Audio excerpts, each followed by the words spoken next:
to the My Bookie Studios. Here it is Detroit's all-digital network, Woodward Sports, Armani and Edwards, Ryan Armani, Braylon Edwards. Yes, sir. The bottom line, and I'm telling you, Braylon, it is a good Wednesday today, my friend. Because I got a haircut, that's why. You look great. Did you notice? I mean, you got to do a little close-up and see. My barber socks got me together. So he's been out of town, man, so I had to run to the studio when he got in. So fresh haircut, I'm ready to go. And no golfing today? We both got our golf shirts on, but I want to, but I have plans later on. All right, good. So we're going to get right to it. Tom Mazaway is with us, and we have dug deep. Ladies and gentlemen, we have gone into all our resources. We have pooled them together. Asked for favors. And we came up with a great guest. The best guest of all time here on the program. The one, the only, Stan Edwards, ladies and gentlemen. All right, Stan. How about it? Stan, welcome in. Hey guys, thanks. I really appreciate being here. Thanks for having me. Let me ask a question, though. Where's the Molly Prim or the Troy Taylor of the show? Where's the Me. Maz isn't sexy enough for you? You're nothing personal, bro, but pretty lies Hey, matter. behind us is the Lady Jane's in Birmingham. That's what people are looking at, not me. And that's what. So how dare you talk about Maz like that? I know people that watch the show, Braylon, specifically for the Maz cam. Exactly, but they're like not looking at Maz though. It's like they're looking through Maz. Right. They're looking through Maz. I told Maz, I said, Maz, you got a great seat. Everybody wants the camera on you. And he's like, well, they're not looking at me. Yeah. Thank God. It is so great, but Stan, thanks so much. I feel like I should call you Mr. Edwards. I told my dad, I told this story yesterday, I told my dad when Braylon and I were going to do the show together, I told him I was going to do the show with Braylon Edwards. He said, you're going to do the show with Stan's kid? And it was just kind of like a generational thing. That's what we talked about. You know, in a lot of circles up there at University of Michigan, whenever my dad and I come around, it's still Stan's son, Stan's son, and Stan's son. And so I'm used to it by now. Like, I'm used to it by now. How do you feel about that, Stan, when you hear that? Hey, it's funny because I was talking to a youngster. I met a guy not long ago. His son wanted to meet me. And he said, you know who this guy is? This guy is Braylon Edwards' dad. And the kid said, who? That's what time does for him. So it's funny. It's glad to be it runs like that because I'm at the point now where we're out of the Michigan State 2004 game. You know, we're out of the 06 game, etc.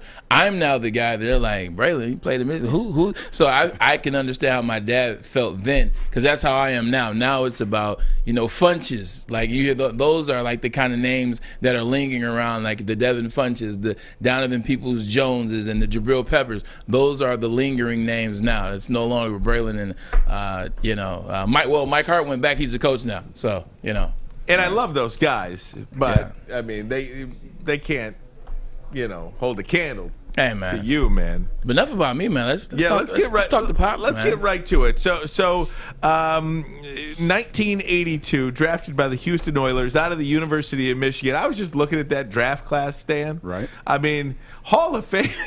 Some Hall of Famers in there. What do you remember about that time? Talk about the NFL draft. That year compared to where it is now, too. That's quite remarkable. Well, even before the draft and going into my last year, Bo Schembechler was a guy that always tried to find a way to motivate you. And mind you, Butch Woolfolk and I were putting up some pretty good yardage.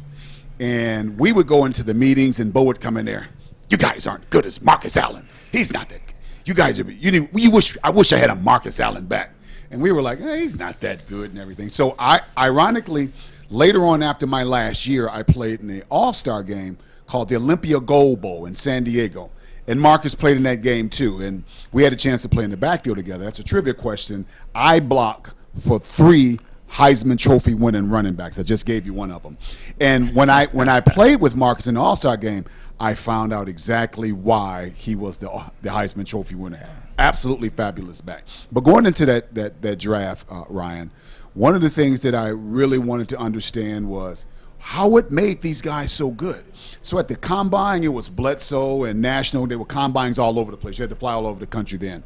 But that draft had a number of absolutely outstanding players in it. I mean, I just looked at it. It's remarkable. But yeah, no, it's remarkable, and it's funny that you say that about Bo telling you guys that you guys aren't as good as Marcus Allen. I now know where Lloyd got that from, because Lloyd used to do that to us, Ryan. Like, we walk into the team meeting room, and it's always at the beginning of the week. It's always when you're about to play somebody. And let's say we were playing Michigan State, and Michigan State had, rest in peace, Charles Rogers, died 2 years ago. Rest in peace, Charles Rogers. But he would look at us, myself, and Ron Bellamy, Jason Devine, hey, I'd take this guy from Michigan State over you guys every day of the week. Is that what he'd say? And it's funny, but it's not. Like, when you're in that spot, it's kind of like, oh, this guy. But nobody wants to hear that. Like, it's funny, but until you like, is he serious? Because then he walks off, and then he says it all week, and now it's this little motivational tool that all week you're practicing. I got to be better than Charles Rogers, and on game day, I darn sure got to be the best number one on the field at the time. So, no, that's good. Dad, let's talk about where Michigan is. How they got here to this point with Jim Harbaugh. Let's talk to me the difference in the eras of Bo to Mo to Lloyd and et cetera, kind of going down that list. Yeah, to some degree it's not fair to compare eras because there's so many different things that none of the schools have control over. When we played, it was the Big Two and a little late in the conference. And it was only so many schools that played on national TV every week. We didn't play every week, but we were guaranteed at least 2 to 3 nationally televised games. National televised was a big thing then, because sometimes if you went to certain schools, you would never play on national TV unless you made it to a New Year's Day bowl game. So back in those days, Michigan and Ohio State, at least in the Big Ten, had their pick of the top athletes in the Midwest and around the country. And so we could lose somebody due to injury, and someone would step right in. Whereas in Iowa and Indiana and some other schools, they couldn't afford that. They couldn't afford the injuries that we had and still maintain a high level. So we played at a high level for an awfully long time because we had the depth to be able to do that. We had great coaches too. I don't want to take that away from just on the talent. When I first got to Michigan, and I remember Terrell Burton, my running back coach, showing me on film, you have to move your feet over 3 inches more before you take that path to the hole. And I bust out laughing because I had no idea what 3 inches meant to that. Until I find out we start playing in the game, all that matters. We were so well prepared than everybody else. It was funny because we would practice things based on what we saw in the film, and it would work in the game. And I'm like, these people really fell for that, you know. And so back then, and moving from when I left, and then when Bo ended up retiring and Gary Moeller took over, Gary Moeller tried to bring a little bit of sauce and spice to the offense. He wanted to go no huddle. He wanted to pass the ball a little bit more. You know, something that Bo had to actually grow out of and come out of it. Bo was a little bit more flexible than people give him credit to. And I'll share with that in just a second. AC. But see, when Gary Moeller came over, he did a lot of unique things, moving the team and the offense into that era and what people were doing on the West Coast and then in the ACC conference at the time. Mo only had a few years. We bring in Lloyd. Lloyd Carr is the most stubborn man on the history of the planet Earth. I played for Bo Schembechler, and everybody think it's Bo. Right. When Lloyd Carr believes in something, he believes in it, and you cannot change his mind. And make no mistake, every day of the year, I'm becoming Lloyd Carr Jr. And so I understand exactly who he is. And when he believed in what he believed in, that's why he had one of the best records out there against top 10 teams. Now, after Lloyd went on, I think the University of Michigan was trying to find its identity. Where do we go now? The spread offense was becoming popular in college football. Yep. Rich Rodriguez had the hottest resume out there. He turned down the Alabama job. And so what athletic director Bill Martin was attempting to do was trying to bring Michigan football into the new era, running the spread offense. Yeah. And so Rich Rod's resume was the absolute perfect hire for the University of Michigan. Yeah. Rich Rod, the person, was absolutely the wrong person to hire at the University of Michigan. And so it wasn't going to work out. Can we have your offense, but not you? What was wrong with it? Yeah, expound upon that, Stan, because I think when you talk about the big 2 and the little 8, you go back to the Michigan-Ohio State, dominance over the Big Ten. That really, when they hired Rich Rodriguez, that really seemed to be where the two programs kind of went their separate Veered ways, where Ohio State went over here and Michigan went over here. Hold that thought. We're going to take a quick break. When we come back, more with Stan Edwards. We're going to be talking to you for a minute. We got a lot to chat with you about. Hermione and Edwards, this is The Bottom Line on Woodward Sports Network.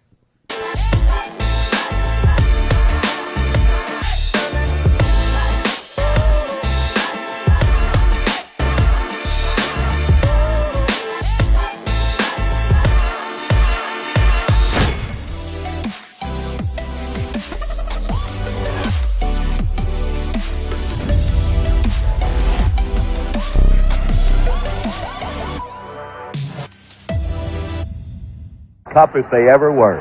Two tight ends in a balanced line. Wide to the short sideline is Carter. It's the I formation, Woolfolk deep and Edwards close. And the referee, why he's walking in there now, they don't need him. Even his mother doesn't care to see him on TV right now. There's Wangler under center, a quarterback looking in an 8-man front.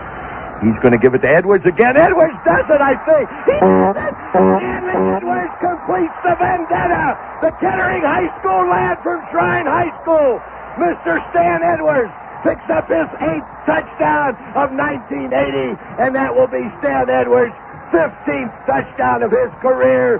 He will never in his whole life, if he lives to be 100.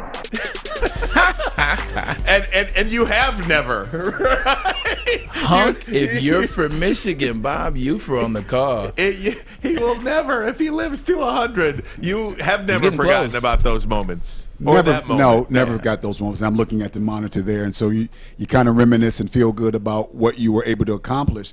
But you guys didn't show my clip from the big movie, The Big Chill, with Jeff Goldblum. Jeff Goldblum and I played in the movie together. Check this Now, out. for those who don't know that, what happened was Jeff Goldblum and then Big Chill. For the young people, that's the guy from Jurassic Park. Right. You know, you got There you go. explain anything like that for They young They did a people. movie about students at the University of Michigan. He's and- the Fly, too. Yeah, He is the original fly. and part of that movie was showing the kids in the stadium, and some of the plays they showed were some of the plays that myself and Butch Woolfolk and John Wangler did. So I always tell people I started in the movie with Jeff Goldblum. Stan Edwards. I didn't start.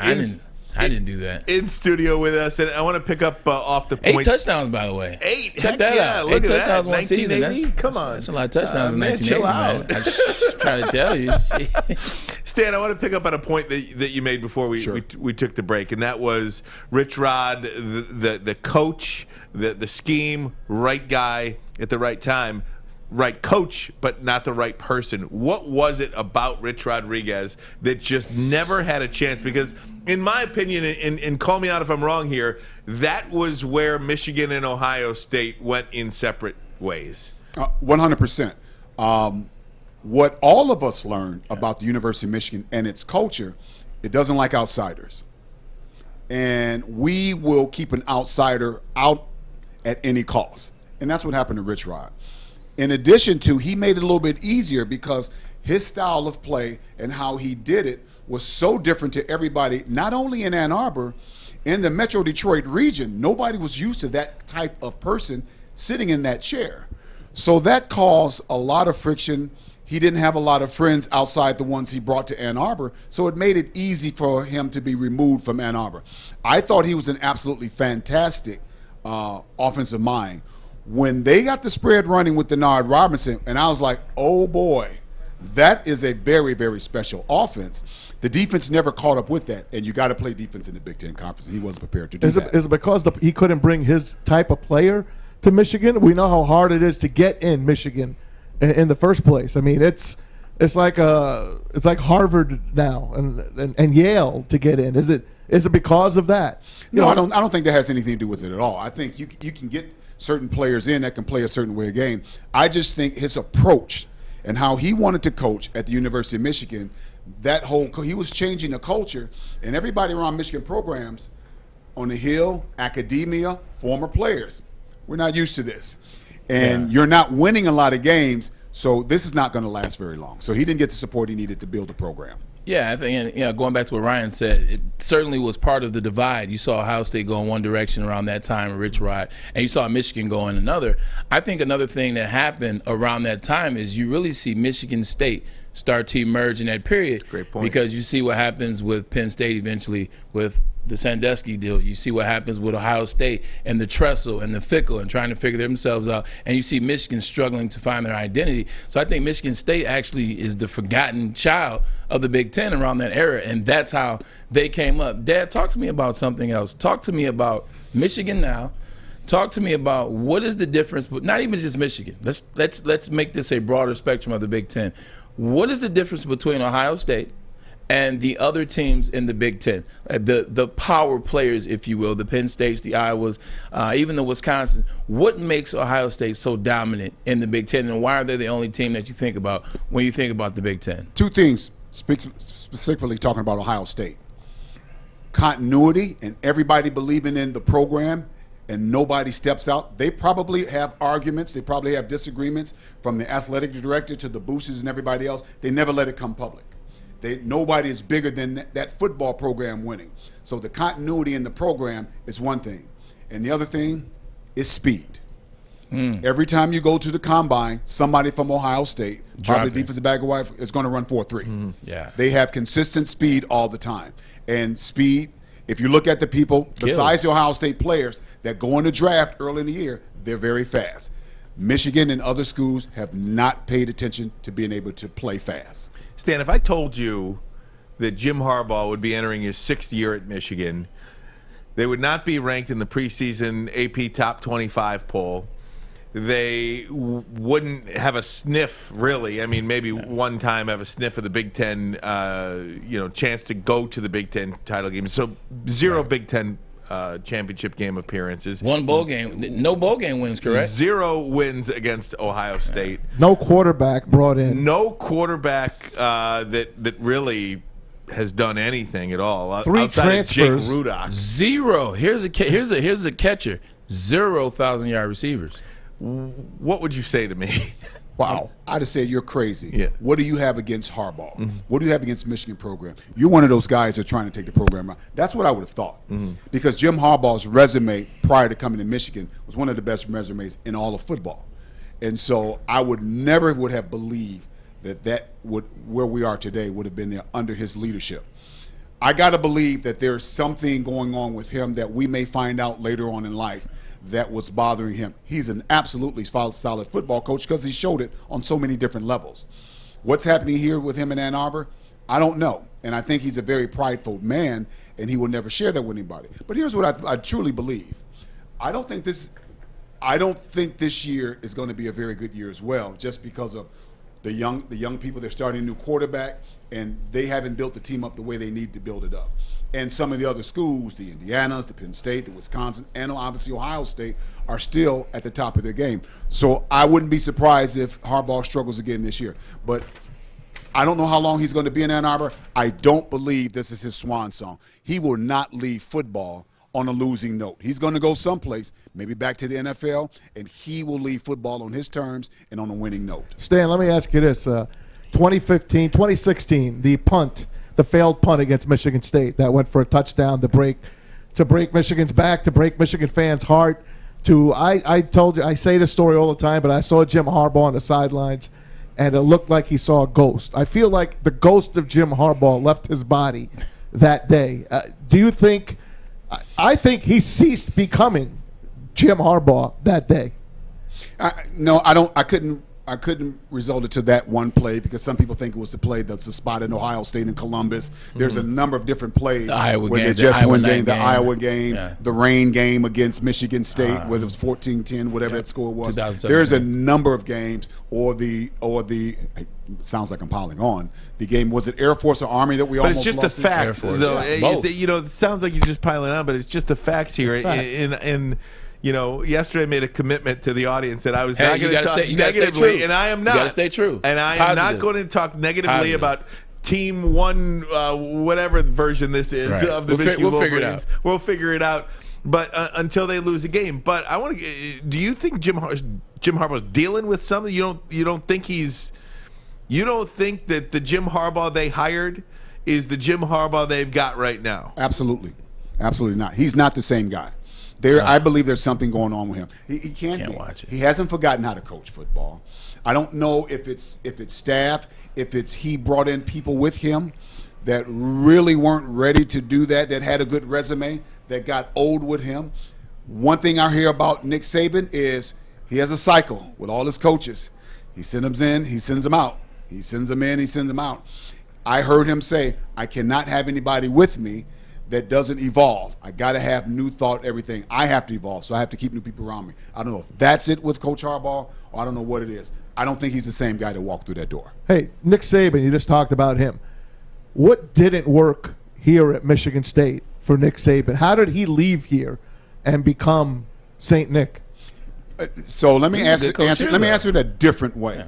The reason why Nick Saban here is the ridiculous, stupid stuff I ever heard from fans the week before Michigan State beat Michigan. I can't remember the game. The week before Michigan State played Michigan, Mel Tucker's first year last year, Mel Tucker was everything but a child of God in East Lansing. They, on 97, won the ticket, on all the outlets, the news, all the fans. They were killing him. They had just lost the game, and he was I'm like, are you guys kidding me? It's a new coach. It's a pandemic, and his team didn't play well. They were trying to run him out of town. Not to mention they weren't a good team. No, they weren't a good team. 7 days later, he beats he beats Michigan. Oh yeah, So coming back to your question about Nick Saban, he was not respected in East Lansing. They had no idea what they had. He didn't get the support, and I don't know if he wasn't Muddy's guy, if he wasn't Darryl Rogers' guy, if he wasn't some of the other coaches. So they had cliques going on up there as well, and they pushed out the best coach that ever coached in college football. I forgot what he did in 1999. Don't forget what he did against Michigan in 1999 when Saban beat Lloyd up there. That was the Plexico Bears game. Oh, man, I was at that game. The Plexico Bears threw my guy David Terrell down. DT was... Lloyd was like, hey, Soup, get his butt out of there. DT was trying to play defense in that game. Hey, back in the day, all you heard was Nick Saban saying the reason he left, the reason is because Michigan was still the big dog here. He could never pass Michigan. That was always the way people told us the reason Nick left. Nick didn't want to throw people under the bus in East Lansing. That's why he gave that statement. I know for a fact that there were a lot of people in East Lansing that did not support him. And he'd say, listen, I'll go someplace else because I can coach football. And clearly he can. Can we hold you over? Yeah, let me check with Carolyn. I'll see. That's my step line, by the way. I'd love to do another. I got to get some Braylon stories. All right. You got it. The real stories. No. Segment over. We're gonna not the ones he gives us. We're gonna send Braylon on. I got to get some Braylon stories. Ronnie and Edwards, The Bottom Line on Woodward Sports Network. More with Stan. Welcome to the Call Sam Chopper Shop, where you can win a custom-built chopper while helping our veterans at the same time. Watch as the Bad Pig Custom team turns this bike into a one-of-a-kind classic chopper. And when it's finished, we'll be donating the bike to Volunteers of America Michigan to raffle off in support of our vets. A great cause to give back to those who've given so much. Watch for Call Sam Chopper Shop episodes on our social media channels and get your raffle ticket today at callsam.com/chopper shop. Northwestern Tech, start a new career in an industry that is always essential, the heating and cooling industry. Learn more today by visiting northwesterntech.edu. We're back with Stan Edwards. This is a Stan Edwards show. It is, man. I knew I shouldn't have had him come on. Now I'm not even here anymore. I'm telling you, we got to have some sort of weekly segment with Stan Edwards here, father of Braylon Edwards, which is always great, and Tom Mazaway alongside as well. So I got to get to this. Braylon mentioned yesterday that during the time when he was recruited, he was almost going to Vanderbilt because or State or Cal. Michigan didn't come till late. And here's a guy who ends up being the greatest receiver ever to play in over 100 years at the University of Michigan. This guy right here, man. How do colleges miss that bad? Like how do you have this guy here and all of a sudden only 4 teams are really on him? You know, that's remarkable to me. Do you have a recruiting story that you remember that has stuck with you for so long, or am I just making too much of this? I'm just shocked that when you told that story yesterday, Braylon, that's really the 4 teams that were really on you. Yeah, well, I don't know if I have a true recruiting story. How that happens is you have people that stick by one standard on how they look at players. One of the things that Bill Belichick does, he will look in rugby, he will look in lacrosse, he will look for people who have unique skill sets, and he's able to coach and develop them. When you're in a program and you only look at certain things a certain way in film, if he plays this, you don't know how to develop, and you don't have an eye for talent. Talent is not going to always knock on your door. You have to be able to see if a player is playing out of position, if a player is playing against some subpar competition, but he still would do the same thing against great competition. Some people get a little bit lazy in their processing. Yeah. And so that caused them to miss out on a lot of people. And it goes back to on the flip side. We can count the number of 5-star running backs that come through Ann Arbor that were busts. Why were they ranked so high and have 5 stars? And why did Michigan offer them scholarships only because they were 5-star? I looked at some of them like, this guy can't play. Right. Because you're big doesn't mean you can play. You got to have skill. And if you don't have the skill set on your staff and you're going to look at how does this person play and can he really fit our system, then you make misses like that all the time. Yeah, and I saw that all the time when I was in Ann Arbor, and just throughout the country, watching other places. Is you see these 5-star running backs come in. You see these Rivals.com. Here's a 5-star. Here's a 4-star. Wasn't Sam McGuffey like a 5-star guy? He was a YouTube guy. But yeah, and a lot of times scouts, recruiters, and programs. It's not just Michigan at that time. Other programs have done it as well. Is you start to recruit off the star ledger. You start to look at the sheet. Say, okay, cool, I got this quarterback, he's a 5-star. Okay, got this guy's a 5-star, this guy's a 5-star. And then that's how you start recruiting. You start showing this to, the head coach, hey, these are the guys we need to go after because these guys are 5-stars. As opposed to doing some homework, going out to those small towns, somewhere in backwoods Mississippi or, smaller areas and cities or counties in California or even in Michigan and Ohio where you're really watching these players play. Because that's how often or not sometimes back in the day they would find really good talent. You would go to a game. And Dad, in my line, you would go to a game and you would have this guy on your board like, oh, we're going to check out Joe Blow down in Tuscaloosa. Well, it wouldn't be Tuscaloosa because Alabama would have him. And you're watching the game and you're watching this right end just blow by the left tackle that's supposed to be a pretty good left tackle. You're watching a kicker who's kicking 55-yard field goals and then out on the scouting report. That's how you recruit. You start to pay attention as you're watching the game. Your eyes can't lie to you. These fabricated numbers and people paying people to say, hey, go ahead and put this guy down, put my player down as a 4-star. That can lie to you. And so I'm told, some coaches get bonuses by having a certain class recruiting ranking. And if I bring in as more 5-stars or more 4-stars, there might be a bonus for me. If that's true, then you have an incentive to bring in people who might not be as talented as their ranking might indicate. That's just a rumor, though, right? That's just a rumor. Rumor has it, as they like to say. I want to ask you about a guy you played with in the backfield. What a backfield. Butch Woolfolk and Stan Edwards. Butch goes number 1, first round, top 10 to the New York Giants. I remember it well. And you go to the Houston Oilers, another one of the teams I used to love. Love you, Blue. Love you, Blue. And how was it playing with those? I mean, with him. You were pretty close with them, I understand. I was very close with Butch. I was so close that I was the best man in his marriage, and he's been married 39 years now. Wow. And he's only been married that long because I was the best man in his marriage. There you go. I always remind him of that. I love it. Butch was a phenomenal player. He was, they called him a track guy playing football because Butch ran like 10.3 coming out of high school in 100 meters. Tough football player. He came to play all the time. He had to come to play all the time because he had a backup named Larry Ricks who Bo favored over him. And it's so ironic.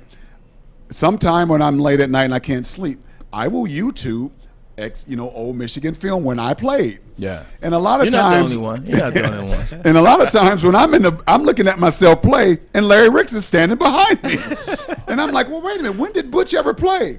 So Butch could have rushed for 2,000 yards easily 2 years in a row. But he had to share time with Larry Ricks, which was the reason we won the national rushing title in 1981. Butch had 1,200 yards. I had 900 yards. The backup tailback had 850 yards. So Butch was so much better than the 17th pick overall in that draft. He should have been in the top 10. Yeah, it's crazy when you think of these stories. When we think back of the players we played with, there are a lot of players that I'm sure you've played with, Dad, that I've played with, and we just think about if they would have ever got a chance to really play. Because a lot of times, and let me break it down. Let me slow down because I'm excited about this topic. Sometimes coaches just don't like players. Like there's something that happens with players and coaches. Either they weren't the guy they wanted to recruit in the first place, or something happens and the coach may never forgive you for it, or you come in with a certain type of attitude and the coach just can't get past that. Man, we had some guys on the team that I got to the NFL and I'm like, oh man, he's better than him. He's better than him. He's better than him. I'll throw out a name. We had a defensive end named Elaine Kashama. Like he was one of the first. I don't remember him. He was like falling in line with that Chimunga Biaka Batuka, like the Nigerians that were from Toronto, and Ottawa and up there.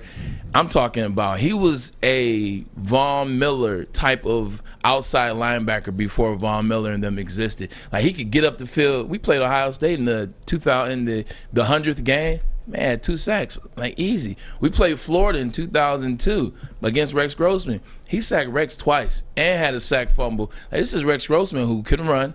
This is the Florida Florida O-line that was very athletic. He was blowing by these guys, and he never played, never got a shot. There was something we call it is what it is. That there was a dislike for Elaine, but when he got in the game, he helped us. Did you have anybody like that, Dad? And am I kind of on the right track with that? We had a number of guys. There was a guy that never played there named Marshall Parks. Marshall was 6'3", 225, was an Olympic caliber hurdler. On top of that. And so all of us used to whisper, why isn't this guy playing? Because Bo didn't like him. But I don't want to talk about Marshall because nobody knows him. The reason why Butch didn't play, this is a story I got all the time, is Butch was promised that he could run track because he was a world-class athlete. Yeah. Track side. He still has the record in 200. And once he came to Michigan, once he got to Michigan, and he missed spring ball to run track, and Bo said, if you don't get your ASS over here, you will not start. It was in the middle of spring ball, and we had a scrimmage, and Butch had not been there all spring. He had been running track. We had a scrimmage. His first 3 carries, 80, 60, 75. Can I go back now? And he left out the stadium. This is a true story. Because he was in great track shape. We always had a good offensive line. Yeah. And he just came there and blew it wide open. But later on, Bo told him, hey, if you run track, you're going to have to fight to play all the time, which is why he didn't play all the time. So he told me, and I don't know because I wasn't there, that Bo promised him he could run track 4 years. And Butch kept trying to run track, and Bo changed his mind on that. That's the story. Coaches will pull that BS on you. I remember, and I love Lloyd to death. Lloyd told me I could run track when I got to Michigan, and he didn't let me run after my freshman football season because he says I didn't contribute. So I had to wait till after my sophomore year, which he did let me run, but that wasn't the arrangement. Look at Russell Wilson. Remember what Russell Wilson was told at North Carolina State? He can do both because Russell was drafted. Right? Yeah. He was drafted in the MLB, but they didn't let him play. And guess what happened? Joke's on them. He went to Wisconsin, ends up winning the Big Ten. So coaches will pull that on you. I got a feeling Russell Wilson is not endowing any scholarships at North Carolina. Stan, you mentioned. I'm sorry, I'm going all over the place on you, but I want to go back to Braylon too because we had a topic. A couple of days ago. I guess we've only been together for about a week. If that. I think if the NIL was around when Braylon was around, he could have been $1 million a year player. What effect do you think this name, image, likeness will have on the game of college football? And if we will even recognize it 5 years from now? Well, can I start before then and try to find out how many number 1 jerseys were sold between 2003, 2004? And if he doesn't play against Michigan State in 2004, we don't go to Rose Bowl, the difference in payout between the Rose Bowl and going to the Outback Bowl. Can I start there? That's my how much money he made on the university? It's my agent and attorney, by the way. Stand there with Esquire. I think that he would have probably gotten top dollar. You're getting guys now, like I think the freshman quarterback who hasn't played a game yet for Alabama, the kind of money he's making, you're talking about being a 3-time 1,000-yard receiver in the history of the conference. I think he would have busted wide open. Mm-hmm. What I think they need to do with that letter is make sure that these kids stay humble. Because even if Braylon would have made $1 million a year back in 2005, he would have had $3 million. Yeah. That is not money to retire off of. Yeah. It is good money for a college athlete. I hope they have these kids manage it, and these athletes stay hungry and continue to develop to try to go after their bigger goal, is to get in the NFL. Because that money is okay money, but it's not real football money. Stan, I want to ask you about the conferences, SEC, poaching Oklahoma and Texas now. What do you? First of all, it's not the same game anymore. No, it's not. What do you think the Big Ten has to do to stay competitive? The Big Ten has to decide if the Big Ten wants to be competitive. The Big Ten often says, well, we're an academic conference and we play good brand of football. The landscape of football has changed, but they're cashing that check every year coming to those stadiums. So the Big Ten has to decide what kind of football they want to play. They have to. You can't assume. Can we stay local here for a second? No, it's a national show. Please. Yeah. Country Day has made sports a priority. Nobody questions Country Day's academics. So you can have strong academics and still play a good brand of football. Can I share something with you? Please. Academics were important at the University of Michigan back in the 70s and 80s.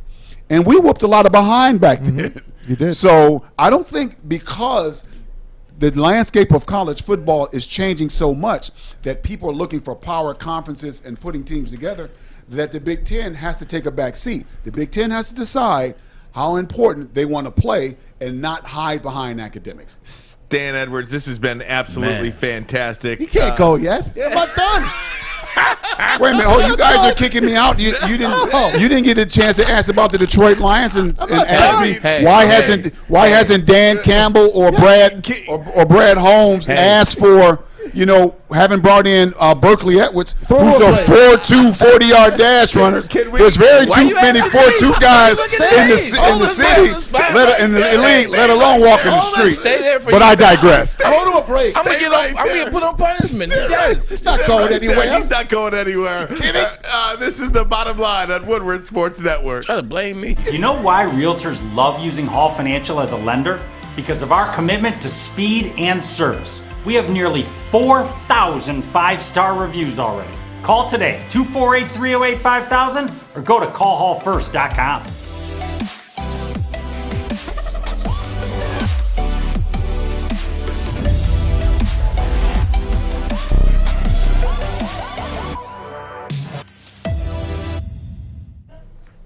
Hey everybody, it's Maz for Legacy Partners Insurance. You know the deal. Nobody likes to shop for insurance. You watch TV, you get bombarded by those ads. We can do this for you. We can do that for you. But they can't. Go to a local agent that knows the local insurance market. You need Legacy Partners Insurance. They're independent, so they get lots of quotes for you. They make the carriers compete for your business. If you need personal insurance, auto and home, they shop between 7 and 10 carriers. For your business, over 50 for commercial accounts. They've been doing it for over 100 years. They know what they're doing. Give them a call, 586-209-4106. Better yet, go to the website.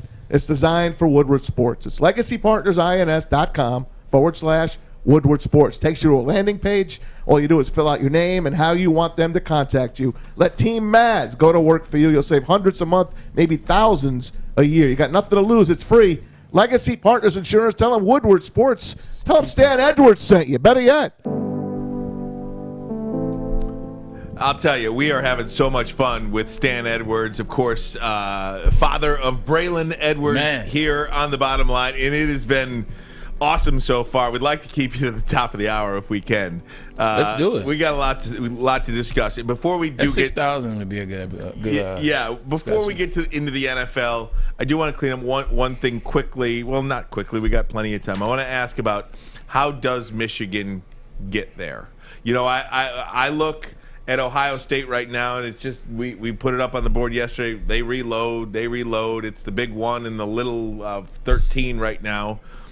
At what point does Michigan become a team that can compete with Ohio State? And look, there's 3-4 of those teams in the country. You're looking at Clemson, Alabama, Ohio State, those three, and then everybody else kind of rotates being fourth. What's it going to take for Michigan to be one of those teams? Yeah, I assume that all the coaches on that staff are competent coaches. That's not sarcasm. I believe that. Team speed. You got to be faster.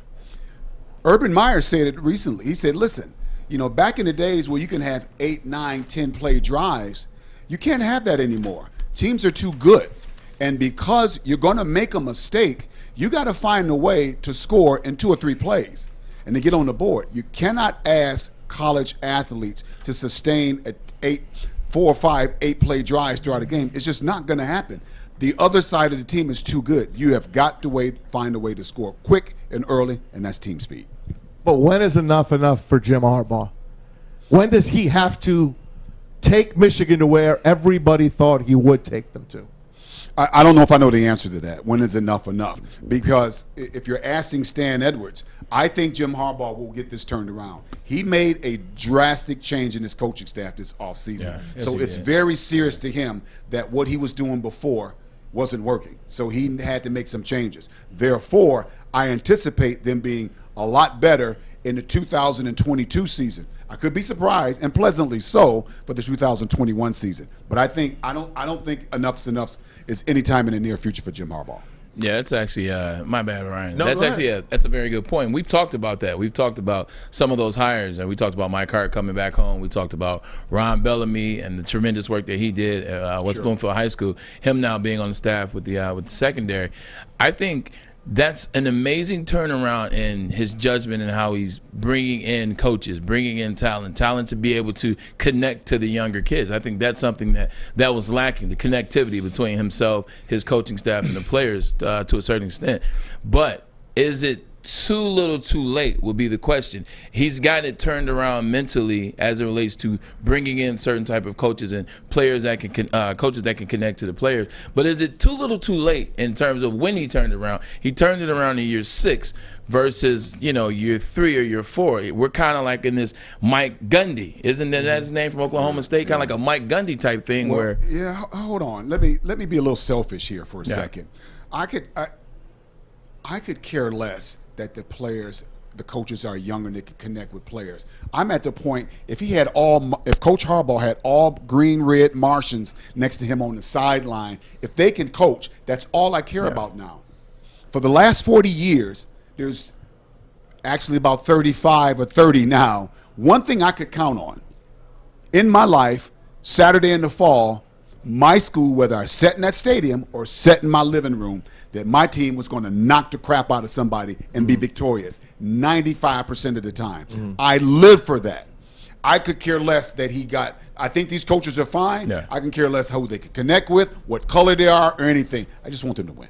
I know you can't tell. I didn't play for Michigan back in the day. No. You didn't? I thought you and I got the scholarship. We just talked about you the other day. But I've been rooting for Michigan since I was a little kid from New Jersey. That was our school. That was our team. That was the team I chose. I watched them on Saturday afternoons. The first thing, I met a girl in New York City. She was from Michigan. All right, I'll move to Michigan. What's the first place I went to? I had her take me to Ann Arbor at the Big House. I walked into that stadium, and I stood in there, and I just, I could have cried. I love this team. I love the Michigan Wolverines. I'm not a Walmart. I'm not a Walmart Wolverine like people like to throw that name out. That's awesome. I'm embarrassed by what they have done in the last few years, to be perfectly frank with you. And guess what? I don't even care if I miss a game lately. That's how bad it's gotten for me. Yeah. Well, we're supposed to not be bashing Michigan. I was kind of taken back. That's why I was quiet. That was Michigan. It was emotional right there, man. We're talking man. about baseball being romantic. That was taken beautiful. Back. That was beautiful. I want to talk some NFL stuff, if we man. could. Some Detroit Lions. Sure. Dan, where are you on Dan Campbell, the Detroit Lions? Everywhere you've been here forever. I mean, you've seen this organization. Played for this organization. You played for this organization. Finished your career with the Detroit Lions. Sure did. Pontiac Silverdome. Absolutely. What is this organization right now to you? So, as a Lion fan, I have learned to have a wait-and-see attitude. I think we all have, because we have heard this before. It's a new coach come in, new regime, where it's going to be, and it hasn't been. It just hasn't been. My gut tells me that this is a little bit different. Something about Dan Campbell, something the way Brad Holmes has organized his team, this feels a little bit different. this team feels like they know exactly who they are and what they want to be, and they know exactly how they want to get there. There's something about this team and how they approach everything. Just listen to Dan Campbell's interviews, watching that first preseason game, and I don't think this team is as far off as most people think they will be this year. I think this could be a very, very good football team. If you look at it, when I looked at the game this past week, I like the way Anthony Lynn is a great play caller. He knows how to construct a script and put his plays together. Shout out to Lynn, we know him I personally. would like for this defense to be a little bit more stout. The great defenses do two things. On the back end and the secondary, they're going to be very smart. That front seven, they're going to be very physical. If you watch an NFL game, you will not see a play, rarely, after the play is over with, that defensive player has something to say to the ball carrier or lineman somewhere around there, because a good defense always want to let you know, I'm here to take your will. I'm right here every day, every play. Right I'm here to take your will, and you watch defensive players do that game in and game out, and that's what great defensive do. I love to hear you say that, because I too feel like this Gave is some, different. hope. You know, you talk about that identity. That's a great word, Braylon, that you always use. What is the identity you've got from the owner? I think you've got to give Sheila Hamp. This is a different owner. Feels this is different. not William Clay. This is not Martha. This is a different owner. You've got Spielman in there. You've got Brad Holmes in there. You've got Dan Campbell in there. And they all seem like they're working together, and nobody's working against each other. At least that's the appearance I get. I feel real good about it. It's to your point. What have all of us as a Lions fan noticed over the years? And nobody does it better than Bernie Smilovich. Bernie Smilovich on WDIV will have a comment about every press conference that every ne'er-do-well coach that has come through there. He will always let you know, what is this about? But we've heard that over the years. Whether it was Swartz, whether it was Patricia, not so much with Jim Caldwell, but some of the other coaches in the past. There's Morningweg. Yeah, there's always something. Here we go again. There's some stick. Ross. Yeah. There's some stick with the coaches with the Lions. Although Dan Campbell has a different approach, it feels authentic. It feels real tough and authentic. He's football, man. Yeah. You could see football comes out of this guy's pores. They got it right this time. Sorry, I'm on board again. Yeah, I think Detroit is just tired of the BS. You know, and I think that's why they like AJ Hint so much. Like, you're not getting any BS out of him. You're getting production, you're getting value, you're getting truth, you're getting authenticity. So far with Dan Campbell, that's what you're seeing. You're seeing the same thing: genuineness, authenticity. You're getting truth. There's no, like Dad said, there's no BS around his comments. It's no stick, as they call it. It's just truth. I don't have to dissect it. Oh, he said this, and that was that. Oh, he said this, and that was that. There's no blah, blah, blah, blah, blah. Now I got to find the maze through what he's really saying. So I think authenticity. In the past, I don't mean to cut you off, and Casey you as well, kind of felt with the GM and in the coach, once they got hired, they were, hey, we made it. Hey, we're here now. You know, this is going to be fun. Now what? Yeah, as opposed to coming in and taking care of business and having a mission and plan. It looked like people were in a position for the first time in their careers, and they were wondering how they're going to take care of their friends, their buddies. Look at me, I'm at the top of the mountain. They didn't seem serious. We're going to wrap up hour number one with Stan Edwards. We'll do that next. Our final thoughts. Guys, get the questions in. All right. We need to chill out, bottom line, everything, yeah, man. We got a lot going on. And I want to ask you about Berkeley, too. We'll do that. Ryan, Armani, Braylon Edwards. I'm here. Yes, sir. This is the bottom line on Woodward Sports Network. Tony is a third-generation logger that has a simple, practical approach to life and work. That's why his Coast DX342 knife is perfect for him. The stainless steel blade is rust-resistant and made for all-weather use. And the double roll-lock safety ensures that it will never inadvertently close when he doesn't want it to.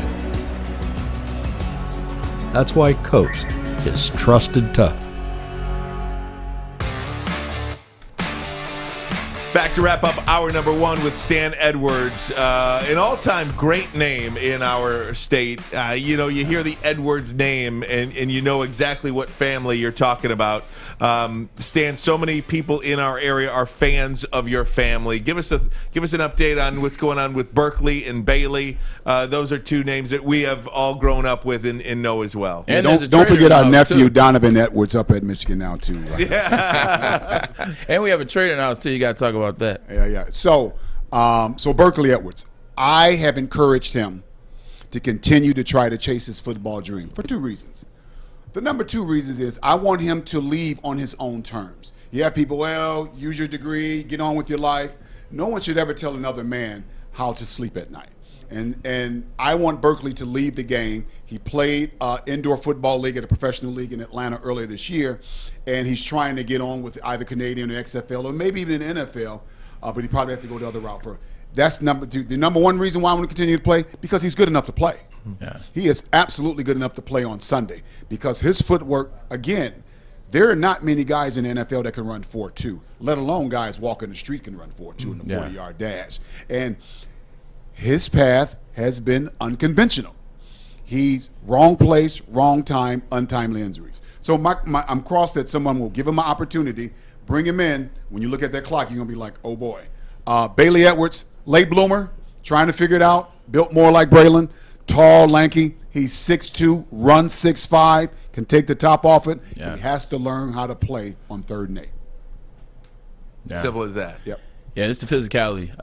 Watch him. Like it's not that there's a lack of physicalness. Like all of us, if your last name is Edwards, you're physical.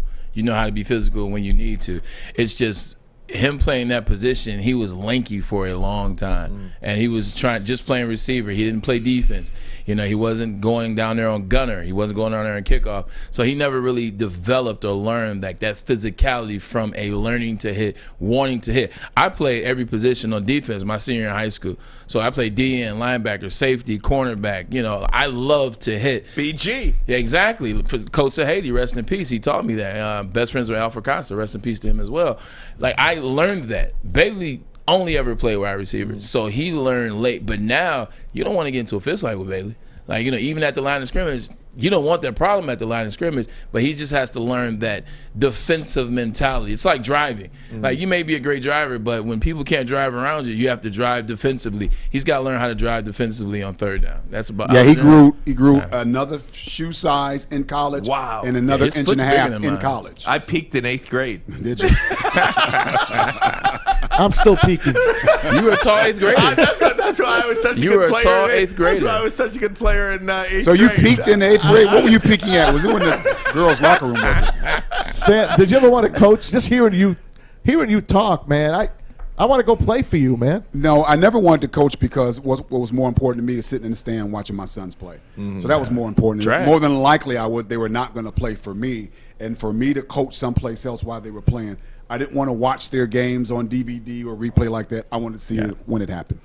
Can I ask you an overall question about college sports? You mentioned Lloyd Carr and how stubborn he was. And in Braylon, you have shared stories about, you know, just coach being hard on you and in helping you kind of grow up. Our coaches, be careful because we still want him to come on the show. And I love, we still want him to come on the show. Lloyd Carr. I'm joking. Lloyd Carr, I knew I made it when Lloyd Carr knew what my name is. That's how much I love Lloyd was very Carr. good with the media. He knew everybody's name. I mean, this guy, I've seen him out at restaurants. He gives you a hug. I mean, I love the guy. Coach, if you're watching, I love you. Me too. But the question I have for you is, those coaches helped make men. Are you even allowed to do that anymore in college sports? Kids, it's so easy to transfer these days. The kids want it hard. The kids want to be coached. The kids want that kind of toughness and that kind of competition. At Alabama, they do. But, you know, for many other places, they don't have that culture at Alabama. So let me answer that in a couple different ways. I want to go back to Lloyd Carr for a second. You can tell how a coach has influenced a team by when they're standing in the tunnel and getting ready to come out the game for a big game. Lloyd Carr's team, when they stood behind him, looked like they wanted to tear the world apart. I have that more than picture. Bo Schembechler, more than Nick Saban, more than Les Miles, more than anybody. If you ever watch Lloyd's team when they're waiting to come out of the tunnel on an away or home game, those guys were on fire because that's the kind of impact that he had on his team. There was something about him when he let you know that he believed in you, you understood that you would do anything for him. Now, the way college football is now, I'm on the fence with that because I never liked very often the way the college football landscape was back in the day. Because I remember how Sam and Shirley Edwards couldn't go to the Rose Bowl game and watch me play as a 17-year-old freshman starting in the Rose Bowl because they couldn't afford it. But as we're flying on the airplane out to Pasadena, California, I see other families that weren't part of the university. Stan and Carolyn Edwards had to go pay their own way to fly to see him play down there. When I knew there were other families and friends on the airplane that weren't part of the university, they could have reimbursed the university, I don't know. So I thought there needed to be something done where the players who were making all the money for college football and these networks and advertisers saw some benefit. To your point about being able to pick up and run at the first sign of any kind of issue, that has to be measured. Yeah, you got to be careful about that because if you allow them to quit now, they'll quit at anything. So I totally agree with that. But I think they had to do something, in my opinion, to make sure that these players are making a ton of money for a lot of people, and they can't even go get a meal. I fully agree with everything you just said in that respect. There is a name that you mentioned there in the last couple of minutes that I can't believe I haven't asked you about yet. Why is Les Miles? Why did it never work out for him? Why was he twice? He was rumored to be the coach. Why did it never work out for Les Miles at Michigan? I don't know if I know the total answer. From the information I do understand, I think Les Miles was an SEC coach. That's how he coached, and that was his mentality. And nobody wanted that in Ann Arbor, Michigan. Now, what's happening at Kansas right now? I truly believe that Les Miles, with his little ass being an offensive lineman and all the headshots he's got, seriously, it's catching up to him.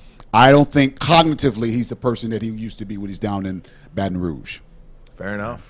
This is fun, man. This is great. This has been some good stuff. I feel like I'm just listening. I know it's like a free education I got here. To say one thing before you go is when you were talking about that in terms of Lloyd and the guys back then and creating that space with the players.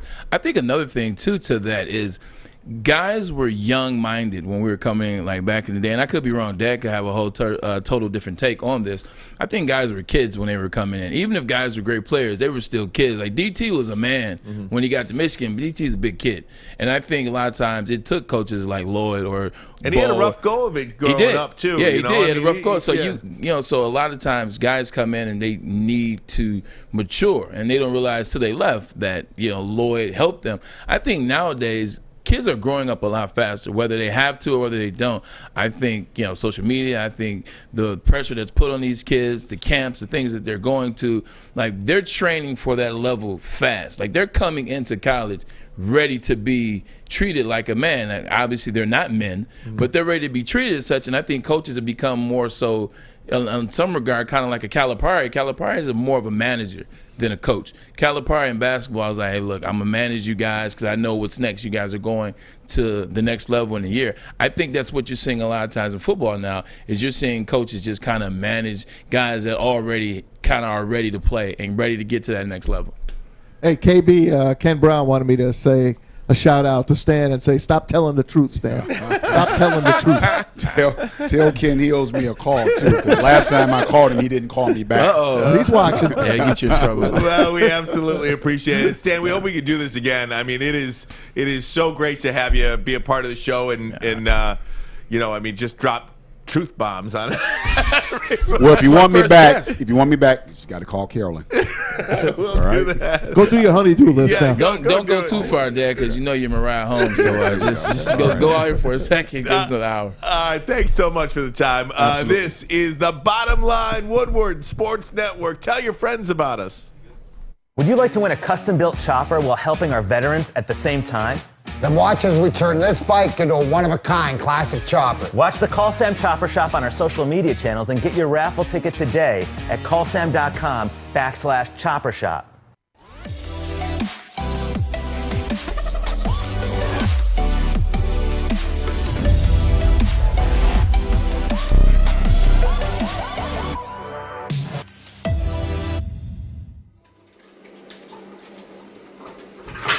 Morning, Art. Morning, D-Mac.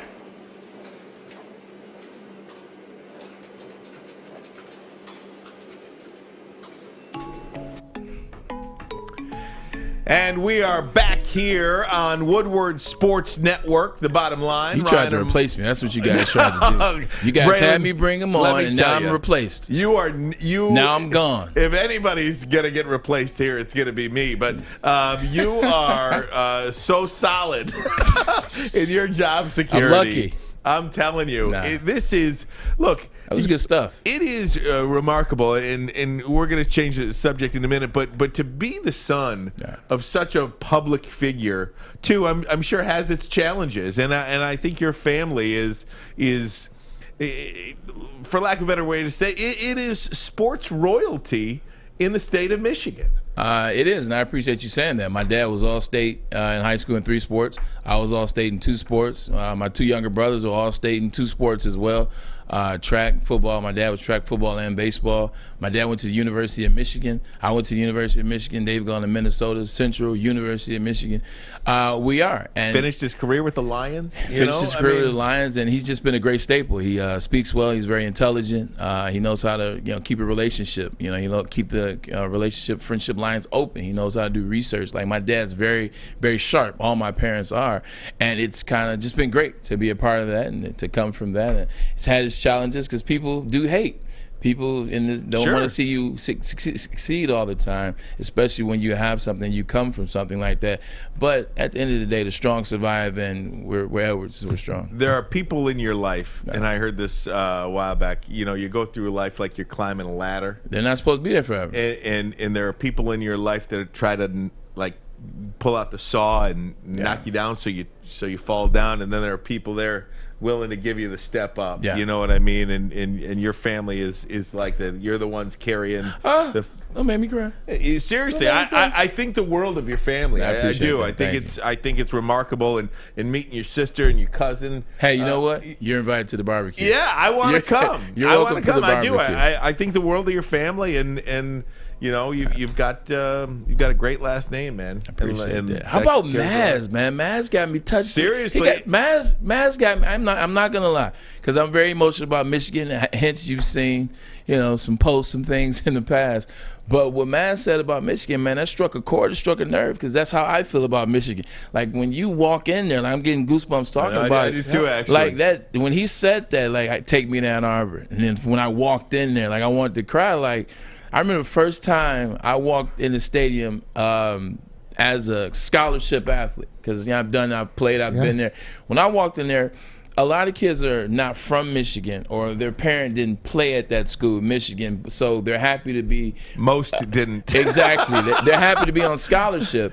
They're happy to be at a big institution, but they didn't see it the way I did. Right. When I walked there that night, like Lloyd used to always do this thing, and we need to get to something else. We've talked Michigan. Right.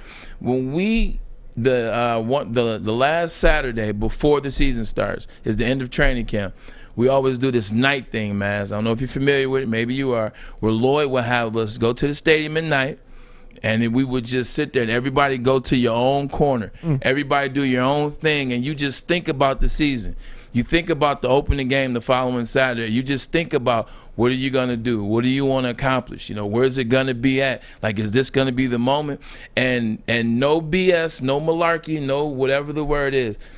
My senior last time doing that, the week before that Saturday, guess what end zone I spent all my time thinking about? I was in that northeast end zone the whole time. And that's the side of the Michigan State Massacre. Unbelievable. Yeah. I love it. It's special, man. You know, it's a special place. I want it to be special again. And I thought it was going to be Michigan fans were going to be on top of the world when they hired Jim Harbaugh. Yeah. I was bragging, telling all the Michigan State fans, all right, we're back now. we're gonna be competitive again. Mark D'Antonio put them on the map. Let's face it. Yeah. They put Michigan in the rearview mirror. Anyone born in that Michigan State run, they're Michigan State fans now. When I was a kid, everyone was a Michigan fan. Yeah. It's just a different way. I want to see Michigan come back up again. I wish I knew Harbaugh knew what he was doing. I really don't believe it. You wish. So I understand what you're saying. You wish you knew that. You thought that Harbaugh knew what he was doing. And going forward, I hope he knows what he's doing. We all hope. Speaking of knowing what you're doing. Yeah, guys, this is obviously the talk of the town today. And, of course. And it sucks. National media, front page, ESPN.com. It's trending online there. Everything you see is about Jack Morris and his comments last night during, before and at bat of Shohei Ohtani. Here it is. Take a listen for yourself. Now what do you do with Shohei Ohtani? Be very careful. Well, folks, Shohei Ohtani has come to the plate, and it's been brought to my attention, and I sincerely apologize if I offended anybody, especially anybody in the Asian community, for what I said about pitching and being careful to Shohei Ohtani. I did not intend for any offensive thing, and I apologize if I did. Certainly respect and have the utmost respect for this guy, and don't blame a pitcher for walking him. Yeah. And I still do not believe, at last check, and I just checked, right, I still don't believe we have an official comment from the Detroit Tigers or Bally Sports on what's going on, which in itself is troubling, is troublesome. Let me take. Actually, we do have it. We do. Can I stop you right there? Yeah, let me hush. Maz, do you have that? I do. I'll be glad to read it for you. All right. Jack Morris has been suspended indefinitely from Tiger broadcast. He'll be undergoing bias training. This is the statement from Bally Sports Detroit. Bally Sports Detroit is extremely disappointed with the remarks analyst Jack Morris made during last night's Tigers game. Jack has been suspended indefinitely from Tiger broadcast. He'll be undergoing bias training to educate him on the impact of his comments and how he could be a positive influence in a diverse community. We have a zero-tolerance policy for bias or discrimination. Deeply apologize for his insensitive remark last night. And then would you want to see the Tigers one as well? Yeah, please. The Detroit Tigers take immense pride in honoring the diverse cultures that make up our players, coaching staff, front office, fan base, and community. We are deeply disappointed by the comments made by Jack Morris during the broadcast last night. We fully support Bally Sports Detroit decision and their ongoing commitment to ensure that all personnel are held accountable. Do you believe he will ever call another game for the Detroit Tigers? No, I believe that suspended indefinitely with and sent to bias training. I think that's just their way of handling saying what they did. And they probably did do that, but at the same time, I don't think they'll bring him on again. I think we live in a different culture now, a different world. It's the cancel culture, and I know Maz wants to jump on top of that. I'm not a fan of cancel culture. I think sometimes it's overplayed and it's overstated. I think sometimes they cancel things that don't need to be canceled. I think they shoot at people too fast that don't need to be shot at. My only issue with last night is, we all have friends, and, younger people, it's more diverse now for younger individuals that are 20, 30 to hang around other cultures. Like two of my best friends are Palestinian and Pakistani, and actually it's one's birthday. They shout out to Haroon Chandri, happy birthday. Haroon, happy yes. birthday, Haroon, Honey Pooney, his friends call him, me included. Like, they imitate me sometimes. Like, when you were talking about my, my first and foremost, they imitate me all the time. It's like, hey, well, man, first and foremost, they're imitating me. And I imitate them as well. But we're friends. We do that in the confine of our own home. There are other people that we imitate, and I get it. Everybody does an imitation or things like that. My dad and I grew up watching karate movies with my dad, and Bruce Lee, most famous. But that's something that Bruce Lee made famous, so it's okay. I'm imitating what he does is I'm doing karate moves. That's one thing. Okay, that's one thing. When you're imitating Paris Hilton and you say that's hot, exactly, like an OC voice, But to imitate in the way in which he did and say I didn't know, to do a whole phrase, like you're 66, you know the difference between right and wrong. You know if you slip up with one word, that's different than slipping up with the whole phrase. You knew that phrase was wrong, and then when you were told to apologize, the apology makes it even worse because it's I wrote it down. It says hold on, not even that. It has been brought to my attention. It took someone to bring it to your attention that what you did was some BS. It was disrespectful. And then also it's, I apologize if I offended. That whole apology made what he said even worse. That was my biggest thing with it. That was the biggest thing. I know you want to take off, Maz, but that was my biggest problem. I'm not going to take off. I'm just going to say these are things that we did as kids, as growing up. We say things we don't. I don't think he meant anything by it. And the apology, they tell you, all right, Jack, you're going to have to apologize. Did anyone write an apology up for him, or did he just come off the top of his head? People get mad at apologies. The guy's apologizing. He can't. He's not a wordsmith. He's not a poet. He apologized. Why are you mad at his apology? Because it doesn't seem authentic. Because I'll tell you. He put if in there. Look, I'll tell you what. Because we know now. Right? I know. I mean, but we know now. We know that when you offend somebody, don't say if I offended you. Like if you don't say it has been brought to my attention. I mean, those are code words for I just have no idea what year I'm in or what we've learned. Or he obviously didn't have an idea. Otherwise, he wouldn't have said what he said. But haven't But we he's never said it before. And we just did this 3 weeks ago with Stephen A. Smith. When Stephen A. Smith talked about Shohei Ohtani not being... By the way, that went away. Yes, it did. But I'm just saying... Why did it go away? I don't know. Because he is a wordsmith. He had things written for him. He's a smart man. He's a camera guy. Jack Morris is a guy that sits on the back, eats peanuts, and he's a Cy Young winner. But look, we know... With that being said, why hasn't something come out this time? Why hasn't he come out with something that somebody has written for him today? Why hasn't something come out on his Twitter feed? It's too late now. No, it's not. It's not too. It's never too late. Let me tell you why. I had to apologize a couple times in my life. I said something about Michigan in 2018. It was public knowledge. If you don't go look at it, we're not posting it here. Go look at it if you want to find it. I said something and I apologized, and I was very authentic in my apology in this sense. I didn't apologize for what I said because I didn't feel like I needed to apologize. I apologized for one part of it. I offended some kids in what I said, so I apologized to the players. I didn't apologize about what I said for what I said, and it came up, and I didn't use the word if. I didn't say if I offended some Michigan fans because I didn't care if I offended Michigan fans. I was telling the truth. I didn't use the word if. I'm 35 back then. I knew better at 35. He's 66. He knows better than to use the words if is all I'm saying. They should have written him something, an apology. Sit tight. We'll pick this up next. Armani and Edwards, this is The Bottom Line on Woodward Sports Network. I'm looking to bring on another HVAC tech right now. We're recruiting 5 to 10 techs a month. We're looking to grow and expand. Every new tech we hire is from Northwestern Tech. The hands-on training is fantastic. They're always my first call. We love hiring Northwestern Tech grads. They come out trained and ready to work. Our program is only 10 and a half months, and our next classes are starting soon. So why wait? I'm looking to hire a graduate of Northwestern Tech. Northwestern Tech. Northwestern Tech. Northwestern Tech. Hey everyone, it's Maz from MyBookie.ag. Winning season returns at MyBookie.ag. It's time to get in on the action. First-time players, they can get started by doubling your first deposit, giving you the firepower to add excitement to the games you love. College football odds, NFL lock of the season, over $500,000 in contest prizes live on site to make this winning season your best ever with MyBookie. Don't forget, if you're going to do it, sign up at MyBookie. Use that promo code Woodward. Ready for this? They will match your first ever deposit dollar for dollar. That's extra money credited to your account instantly just for using the promo code Woodward and making your first deposit. Bet anything, anytime, anywhere with MyBookie.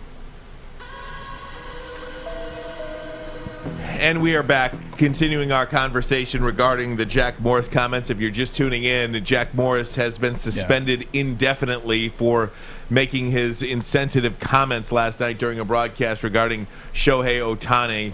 I want to say, if I could quickly, Go Braylon. ahead. I don't believe that we should just end people over these things. I don't either. What I do believe is that this was an extremely stupid remark. It was. Extremely stupid. I think it can be I'm into teaching moments. Like that's like, I don't yell at my kids that much. I want to teach them. That's just kind of how my mind works, and maybe that's coming from the white guy, No, that's not. But it's not the white guy. It's the guy. A guy. I mean, I'm into teachable moments. I don't think you should judge a man on one of his worst moments. Yeah. I don't believe that. That's not what I believe. I think this was extremely stupid and careless because of where we've come. I mean, even if you go back to like The Simpsons, years ago. Got rid of the Apu voice because of the accent. Like, we know now. Yeah. You cannot do it. It is offensive. Tell Larry David to people. Yeah, and Larry David was stuck in his 100 millionaire ways. Yeah, regardless, we just did it with Stephen A. Smith talking about the Asian culture. But I'm telling you, look, he bounced back because that's his job. Yeah. Jack Morris's job is to talk about baseball. He's 66. No, he don't go to broadcast school. Yeah, and he doesn't do that. 100%, and that's why if you notice everything that I've said, I haven't said, Ryan, I haven't said, Maz. I didn't say. I agree with you. I didn't say cancel him. I agree. I simply said that you asked me what was my opinion on what you thought that meant. I said I don't think they are going to bring him back. I never said I want him gone. I just said I disagree with what he said. I said I even disagree further. I hear exactly what you're saying. But to your point, I definitely think it could be a teaching moment. Remember when the whole Starbucks thing came out where they had the issue with that one Starbucks, and Starbucks shut down shop for a whole day and made all their employees go to the class or go to the sensitivity training for the day. Like, you know how much money Starbucks lost on that day, but it was bigger that they did that. They gained. They gained money. They gained by having them do that. But sending him and bringing him back, I agree with you. He needs to come back. He's darn good at his job. He made a mistake. Everybody makes mistakes. Just like I told you, I made one. But I just he doubled down on his mistakes. That was my thought about it. He doubled down. But I am in a teachable moment. Think he'll. You know what I think. I don't think he'll come back either. I don't think he's ever coming back. You can't bring because you can't. How would you bring him back? Whether I think he should or not, I don't think he was a great analyst. I'm a Rod Allen guy. Yeah. To me, Rod Allen is an analyst, but Rod's not here. Mario's not here. I think they should still be here. To be perfectly frank, I think FSN made a mistake. I think they should have brought those guys back. Let them have a chance get in a room, figure it out, and laugh about it on the air. Because people like us, we don't care that they fought. We know they're regular guys. Yeah. Everyone's going to fight once in a while. 100%. Tom Brenneman's career is over. He's one of the best voices in broadcast history. He's over, the Reds announcer. We know what he did in the last year. Yeah. The Nick Castellanos home run. Come on, man. Let me stop you. Don't repeat what he said. No, I wouldn't say it. I'm not that stupid. We don't want to have to cancel you. We don't want to have to cancel you. Maz, we need you. Listen, I'll probably be canceled by accident one day. We need the Maz But it's an accident. We need the Maz. I don't mean anything by it. I see we're going to have to keep a short lease on Maz. Yeah, but look, there's so many people But why are you mad at him for his apology? Get off of it. Maz, I am actually mad about the apology. I'm mad about the apology. Man, chill out.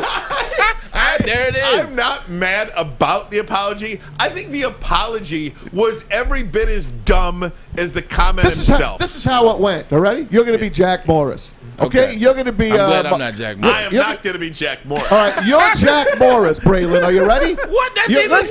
You're Jack Morris. Okay. You're Matt Shepard. Right. I'm the producer in the back. Okay. Here's how it went. Hey, Jack.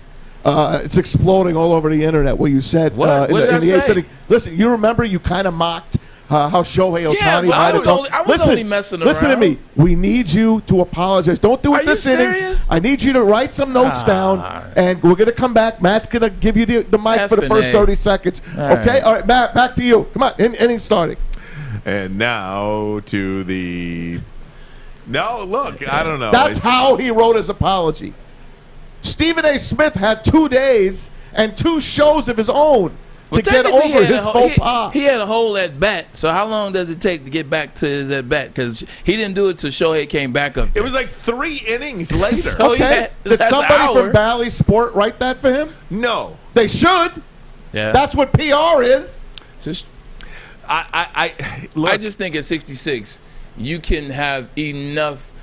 You've been through enough of life to have enough of a sense of what an apology should sound like. He's sorry. He was sorry. He probably is. He is. And he a put lot of if in there. Now you don't like him. I don't like the if. He didn't mean it. He didn't mean the if. He's not a wordsmith. It's like that's too. It's like crashing in somebody's car. Like, I apologize if somebody's hurt. Like, what if somebody's hurt? I apologize, but you don't apologize for running that red light. Only if somebody's All hurt. right, I'm done. Yeah, no. It's you know what? The whole situation sucks. Yeah. Like, the whole thing sucks because you know what? It's like a mistake that got worse, that's blown out of proportion, and now here we are talking about Well, it. even so, you got a guy whose career most likely is over. You look at his age, and you look at maybe checking him out in the back. Well, look, look, Jack Palance looked at to him. 65, 66. I don't know how many more years you have in you doing all that travel and being a broadcaster. Yeah. I don't know. Maybe there's a ton. I don't know. Maybe I shouldn't say that. Maybe I've offended the older crowd. See, now you're going to get canceled. You don't even want to read the comments right now because everyone is having a pretty good time. Read them. No, I can't. I won't read them. I won't read them. Go on YouTube and check them out. Go on Twitter, check it out. Don't forget, they're in favor of Jack. Facebook, we're going to be off of Facebook starting Friday will be our last day on Facebook Live. NBA. We'll still post stuff on Facebook, but don't forget to check us out on the Woodward Sports app and, of course, live if you want to see us live on YouTube and Twitter, Twitch as well. Yeah, the whole thing sucks because now, for right, wrong, or indifferent, Jack Morris, a Hall of Fame baseball player, had an incredible career. Yeah. By all accounts, does his job fairly well. All of that is now forgotten. I'm a Rod Allen guy. Rod Allen is more entertaining to me than anybody in the booth right now. You want to laugh? I say bring them back next year. Yeah, bring them back. But now he'll be known for this, and it's not fair, right? I just think I never like to judge anybody by their worst moment. That's all. That's where I'm at, and it sucks for people that have to deal with this stuff all the time. I wish life was like, when you had those classes in college. I'm talking about people of color or people that got to deal with this stuff all the time, consistently, and it keeps getting brought up. I wish life was like, remember in college or high school, and you had those classes that were tough, like trig and calc and certain forms of 1AA chemistry, where the teacher would say, hey, we're dropping your best grades and we're dropping your worst. I wish life was like that. That would be nice. You can drop those worst moments. Yeah. This would be perfect. Braylon, that's good. That would be good. I need probably a bag full of them, though. You ain't the only one. Hey, speaking of bag full of it, a lot of NBA players have bags full of cash Ooh, right do they now. ever. What's happening in the NBA is paid. downright remarkable. We're going to talk about some of these NBA salaries being tossed around right now. We'll do that next. Romani and Edwards with Maz, with a very passionate Tom Mazaway today. We'll go Maz Cam too. We'll do that coming up next. This is Romani and Edwards. Woodward.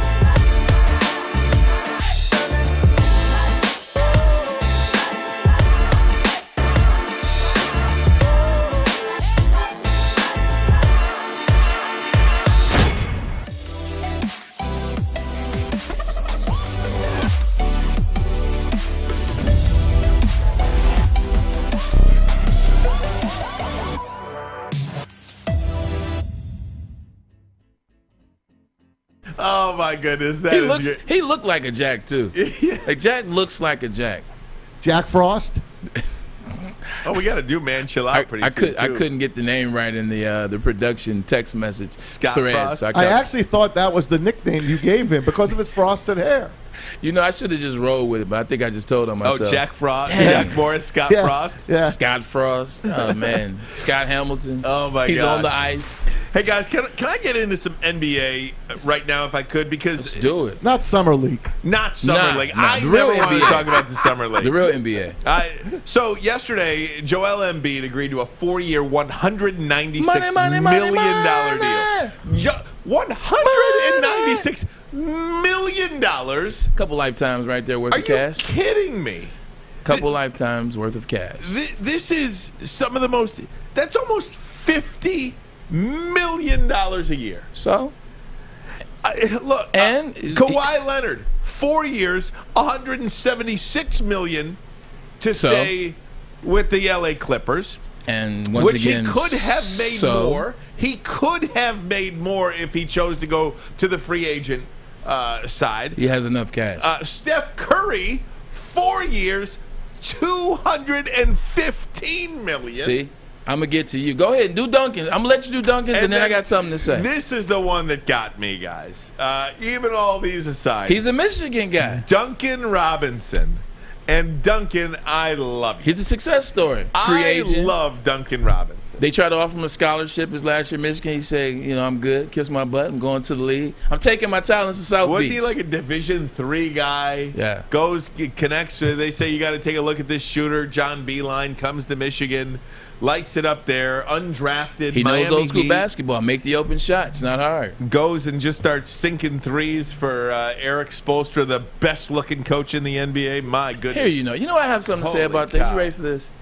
The common man, which is 99% of everyone in the world, the common man loves to count other people's money, especially as it relates to entertainers' monies, and athletes' money, especially athletes' money. When they see, oh my God, he got 4 years, 176. He got 4 years, 196. Yes, he did. But you want me to explain to you why he got that money? Explain to me how Duncan Robinson got 5 years and $90 million. Let me explain this to you. 90. So Duncan Robinson is a member of the Miami Heat. In the last 4 years, the Miami Heat's franchise has grossed $1.7 billion. So you mean to tell me if you split that in half, you're looking at $250 million per season? Some seasons better than others. And that $250, you can't pay, what's that, about $15 million a year? You can't throw 15. What's that? $17 million a year. 17 is too steep when you're making $250. But hold on, it gets better. You complain about Steph Curry. Steph Curry, who helped rewrite a franchise in the last 6 years. I have the number right here, very handy. Steph Curry and the Golden State Warriors in the last 6 years have grossed $2.1 billion. That's why they can afford his freaking salary. People always want to count these people's salary, but they never count the owner's salary. Just like most of these people who work for Ford or Uber or Quicken Loans. Hey, if you work for Ford, your people made $127 billion just last year. If you work for Uber, your people made $11.1 billion just last year. Quicken Loans made $15.7 for last year. This man's count ready. your own CEO's pockets before you count these players who you're always talking about and always watching. They deserve the money they get, even if it's Duncan Robinson. He deserves every freaking penny. Stan taught you well, man. Maz, this guy came to play today. It's Stan. He came The to Stan play effect. today. And he's in the studio, so I'm showing out right now. We do that all the time, though. Of course we do. We don't, we're jealous. We're dreamers. We want that. No, but we don't want to hit the lottery and pay all our family's mortgages And off. then we say stuff like, "Oh, we're paying the athlete's salary by going to the game." No, the owner's paying that salary. Him and his partners. That is it. I never say how much Mickey Arison is making. Right. For the Miami Heat. We know what the deal is. Miguel Cabrera's down at Comerica Park. Chris Ilitch is probably freezing the baseballs because he don't want him hitting them out right now. He wants people to keep coming back. Yeah. I've been to every damn game. He hasn't hit it. I'm sick and tired of it. They won't even throw him the ball. I'm going again today. I told you. He's hitting it tomorrow when we're here. But so I don't begrudge him. You have to be in the stands? Yes. I'll be there tonight again. NBA players deserve, back to the matter. The NBA players, they deserve what they make. Athletes in general deserve what they make because the only pockets that are never counted, Ryan, is the owners. Why is that though? I mean, because you don't see the owner. The average person, they don't see an owner missing a free throw in the playoffs like Ben Simmons. It's easy to blame Ben Simmons, which is true. He dropped it, he dropped the deuce in the playoffs, but you see that player missing that free throw. You see that running back fumbling on the goal line in Cleveland in 1989. Like, you see that happening. So you see the players' representation. They're the players as the one getting paid. The owner is not out there catching touchdowns or throwing touchdowns or lacking in either one of those categories. Is it time for all of these sports leagues to get rid of salary caps? Well, the Red Wings would love that. Red Wing fans would love that because Kenny Holland could come back and we could be all right. You know, we don't need it. We got Stevie. No offense to Joel Embiid or Kawhi Leonard or Duncan Robinson or anything like that. I like how you say his name. Don't you think that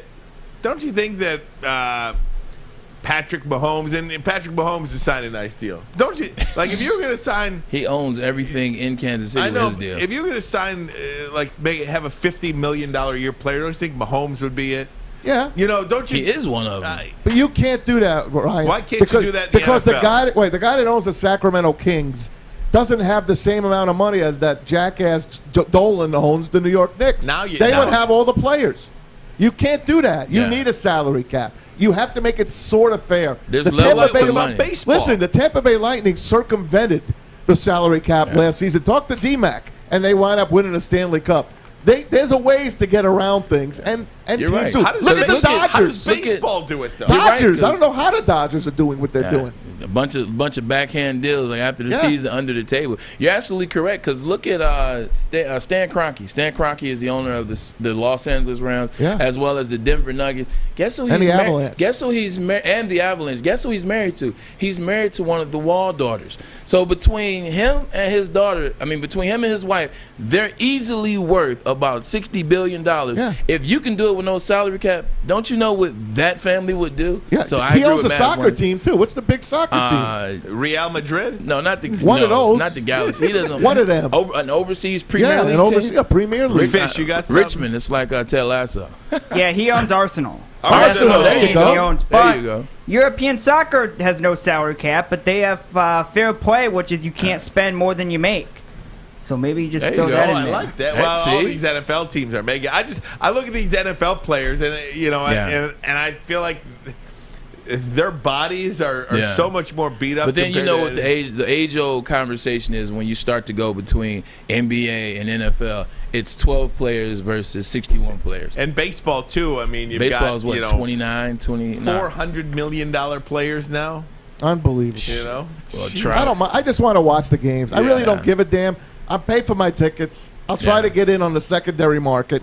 There's ways to go to these games. You don't have to pay $200 to get in the game. And there are ways to get in a game. And mind you, we do this all the time with every increase. Back when Al Kaline was the first $100,000 player. We do this all the time with every. Oh my gosh, this guy makes. Alex Rodriguez is making $100 million. You know what I mean? Over a 10-year career. Like $250 million. Was the Texas Rangers deal? $250 over 10. We all thought that was crazy. Remember they were going to give Juan Gonzalez? I think it was $140 million. We gave him $160, didn't we? And he said no. He said, "Thank God." He came though. Apartment. Apartment. We gotta talk some I love NBA. See, we haven't talked about NBA, man. The Christmas schedule came out. I love the NBA. Christmas schedule came out. Are the Pistons on the Christmas? Oh no. Have they? No. They've never played on Christmas Look at these Day, games. We got the Hawks and the Knicks. The rematch of what was that, round 1? I love the Hawks and I love the Knicks. I love Trae Young. Those teams are really good NBA teams. Tibbs over there and Trae Young, Coach of the Year. Trae Young, Steph Curry, Zach LaVine. These players are rewriting that light skin myth. Like it was kind of like a myth in the community. It was like it's like the dark skin versus light skin. These guys are thugs. They go in the game and play hard. They bust butt like Trae Young. He talked so much stuff to Spike Lee and backed all of it up. Suns Warriors. Oh, that's another beauty. good one. I can't wait to watch the Warriors this year. Yeah, I love Steph Curry. Now Clay is back. Come on, man. Oh, that's gonna be a good one. It is the KD. The Warriors to me seem to be a lost team in all of this NBA talk. Bet on them. If you're going to bet a team, bet on that team. I think injuries. Yeah, well, because of those injuries, absolutely. Yeah. There's no. They're going to add Ben Simmons. They're going to add Ben Simmons. You think they're going to get Ben Simmons? How are they going to get Ben Simmons? Because they won't play Ben Simmons as a point guard. They already have a point guard. They'll play Ben Simmons they'll play small ball. That's what a lot of teams are going to now. I like that. You play him at small ball. You put him at small forward. You put him at small forward / a little power forward. Let him play around in there. He's a great with his back to the rim. Can't hit a three-pointer, though. Yeah, but he doesn't have to. He plays well with his back to the rim. And they're a run-and-gun team. I think you put him on that team. You have Jermaine. You have Wiggins. You have KD. You still have Draymond. I think that small ball stuff will work for them, man. I like him on that There's squad. a lot of really good young players in the NBA, NBA's too. in great hands. You mentioned Trae Young. I really like that kid. He's just and he's a kid that got better every year. You know, so many times when Trae Young got drafted, did you think for a second that he was going to be a Steph Curry-like player? I'm not calling him Steph Curry. Right. I'm calling him a Steph Curry-like player. He is a franchise-changing player. I did not think they were going to – that wasn't the type of guy that he was when he came in the league, but he is absolutely – Donovan Mitchell. Put that franchise on his back. Donovan Mitchell from Utah. Hurt me. Hey, Bray, I want to ask you, as an athlete. I used to be one of those. Playing on Christmas Day, playing on Thanksgiving, playing on New Year's Day. Sucks. It sucks. That's what I want to ask. It absolutely sucks. We would get lucky. So my parents my family, 2 mothers, 2 dads, 2 grandmothers, brothers and sisters, they would always come up the day before. And if we played on Thanksgiving, luckily we would always play early. And we would, hurry back at home and we would do Thanksgiving and we have the next day off. Did you do a Thanksgiving game in your career? I did every year almost. I was in Cleveland. Cleveland we did, it sounds terrible. We did one in Cleveland. We did both years in New York. We did in Seattle and we did in 49. Wow. And you weren't there for the butt fumble, were you? I was not. It's funny. I love that I wasn't, because I wasn't. So I was on Seattle that whole season until the last 3 games. I went back to New York. So I was on New York the last 3 games. The butt fumble happened. I think it happened Thanksgiving. I wasn't on the team then. So I can honestly say I wasn't a part of that. Poor Sanchez. He was all. He got into the AFC Championship game twice. We went to 2. Yeah. But he's forever remembered as the butt fumble. He didn't get us there. Like my first year with it, we had a great defense. That defense and that running game we led the NFL in rushing in 2009, and then we had the best defense. Like that was when Revis really had a year. We can come back to that when we get back, but that defense in 2009 was amazing, and then LaDainian Tomlinson in the defense again in 2010. And Santonio Holmes and myself, we were good. Braylon Edwards is here to play today. I'm ready. What happened to my poor Jets? Oh, the Jets. Oh, don't get me started on that. We're going to pick that thought up from Braylon and Mike Joe Willie, where are you? Mike Tannenbaum. And we'll do Man Chill Out. Tony is a third-generation logger that has a simple, practical approach to life and work. That's why his Coast DX342 knife is perfect for him. The stainless steel blade is rust-resistant and made for all-weather use. And the double roll-lock safety ensures that it will never inadvertently close when he doesn't want it to. That's why Coast is trusted tough. Hey, everybody, join us for the grand opening of Levels Provisioning this Friday, August the 20th. Levels located on Sherwood Avenue, just south of 10 Mile in Centerline. Woodward Sports will be there all day long. We'll be broadcasting the morning show, Morning Wood, the afternoon, of course, Big D Energy, and, of course, these guys, Braylon and Ryan and myself on the bottom line. There'll be free food trucks, tons of giveaways, and your chance to win a brand new 2021 Dodge Challenger. For more, go to their website, enjoylevels.com. That's enjoylevels.com for more information. We'll see you Friday at Levels.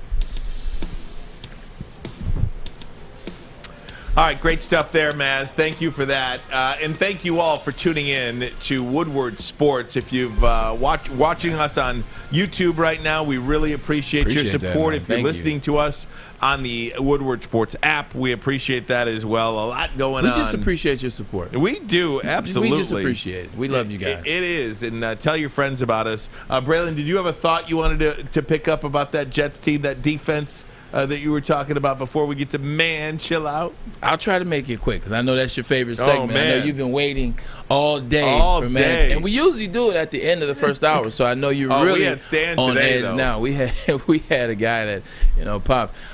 That Jets team was so good, man. Like we had so much And you look at even, the next year, 2010, when we had Hard Knocks, man, we had LaDainian Tomlinson, we had Jason Taylor, we had, we shored up the secondary with Antonio Cromartie, who we had beat the year before in the playoffs. Like, we were just so ready. We bring in Santonio Holmes and put, myself, Santonio, Jericho Cotchery, we had Dustin Keller. For it to just disband like it did, and them to, I get it, it's a business. But I feel like Brad Smith, who was our X-Man. Remember Brad Smith, Maz?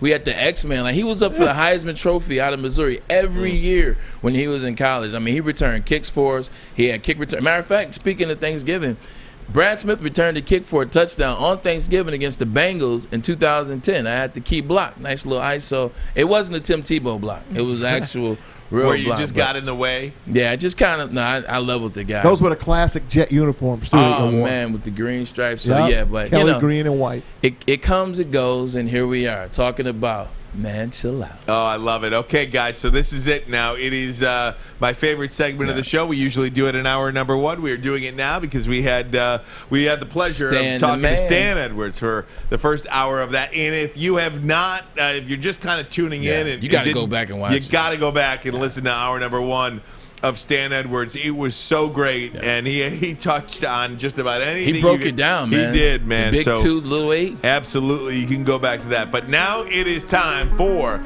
Man Chill Out. So what we do is we just kind of, find a topic, a person, I got one. And, we'll give you an example. Here you go. I'll start. I can't wait. I'm going last. Okay, so it was brought to our attention over the last couple of days that the New Orleans Saints are going to require vaccinations for all fans entering the stadium in New Orleans. And if you do not have a vaccination, you are required to provide a negative COVID-19 test, at least taken within 72 hours of game time. So, great. Those are the rules, all right? We all know the rules. Yeah. Well, it just came out today now that if you are a fan, if you are a season ticket holder, you do not and will not have the ability to get a refund if you don't want to put up with that. Here it is. Refunds and opt-outs for season ticket holders are not part of the plan for 2021. Oh, somebody tripped. That is from a senior vice president of communications for the New Orleans Saints. No refunds for you. What do you have to say to that? So, to the Saints organization who are not giving fans refunds. That's like if you get sick and Delta won't give you a refund, or an airline wouldn't give you a refund, or a hotel wouldn't give you a refund. Delta to trying to get all that all money. of you in that Saints organization who have said no refund for you, you know what I have to say to you? Man, chill out. I like how you switched it up right there. It hit just as good. I like the switch up right there. Maz, you're up. I'm up. You're up, man. All right. Hey, I want to congratulate the Sacramento Kings. You won the NBA Summer League Championship. There's even a trophy. Stop for it. Yeah, they won. Hey, and Cade and Luka are new Pistons. They made the All Summer League team's second team. Did you know that? I love Luka Garza and Cade Cunningham. Terrific players. I think Cade probably played a game and a half out of the whole thing. He still made second team like All Summer League. So I want to congratulate everyone and say, okay, I've had enough of your Summer League. I don't want to read about it. I don't want to see who looks good. These are freshmen playing against sophomores. They haven't played against an NBA player. Please, man, chill out. It's funny. I'm thinking back and forth on which chill out I want to do. I think I'm going to save one for tomorrow. I have a really good one for tomorrow. You got two chill outs. I got two. I'm saving one for tomorrow. But the one that I'm going to do today, and it just came to me, somebody to my left, you guys is right that are watching this at home, told me that Duncan Robinson is overpaid, and also said that some of those other guys on that list are overpaid. And he became one of those guys that he doesn't like, which are people that count your chips. To the guy to the left named Ryan Ermani, who is counting Duncan Robinson, a tremendous player with a tremendous story from Michigan. To that guy, I say, man, chill out. You can't count people's money, man. You know better than that, man. Especially down in Michigan, guy. Sorry to call you out, but you chill out.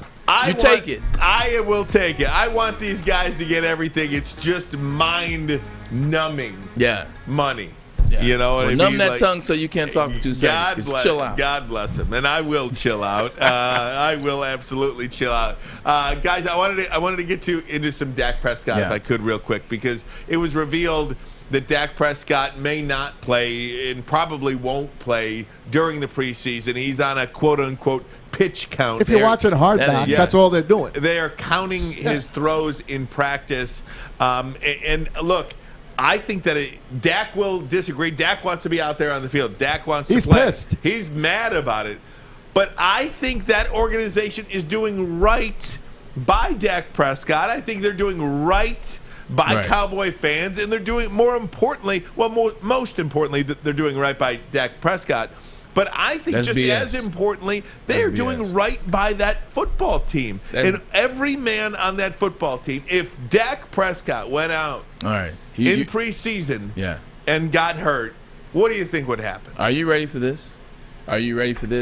Two things. One, the player that goes out to not get hurt always gets hurt. That's the first thing you learn in sports. Like whenever you're injured or you are coming back from injury, if you try to play timid because you're trying to save whatever it was that was injured, be it an ankle, a knee, an elbow, a shoulder, or a wrist, you always tend to get timid and you get hurt trying not to get hurt. So that's thing one. Thing two, there was an individual that played last preseason game, Maz. I think he's 44 years old. I think he just is coming off 2 injuries, mind you. I think he's also coming off a Super Bowl win. Tom Brady, the GOAT, played in the preseason game last week. Dak Prescott is healthy enough, and if you're going to tell me he's not going to play 3 preseason games, he's not going to get any type of form, any type of rhythm, any type of understanding of chemistry. Like, I get it where people say, well, he had a whole off season. It's not the same as being in a game where the other team is not wearing your uniform and they're trying to tackle you. It's just a different ball game. You're trying to tell me, but Braylon, you're going to tell me we're not going to play you in the first 3 preseason, the 3 preseason games, but the following week we're going to play you against the Tampa Bay Buccaneers, who have the best defense in the NFL. You saw what they did to Breeze, Rodgers, Mahomes, and they have the best team overall in the NFL.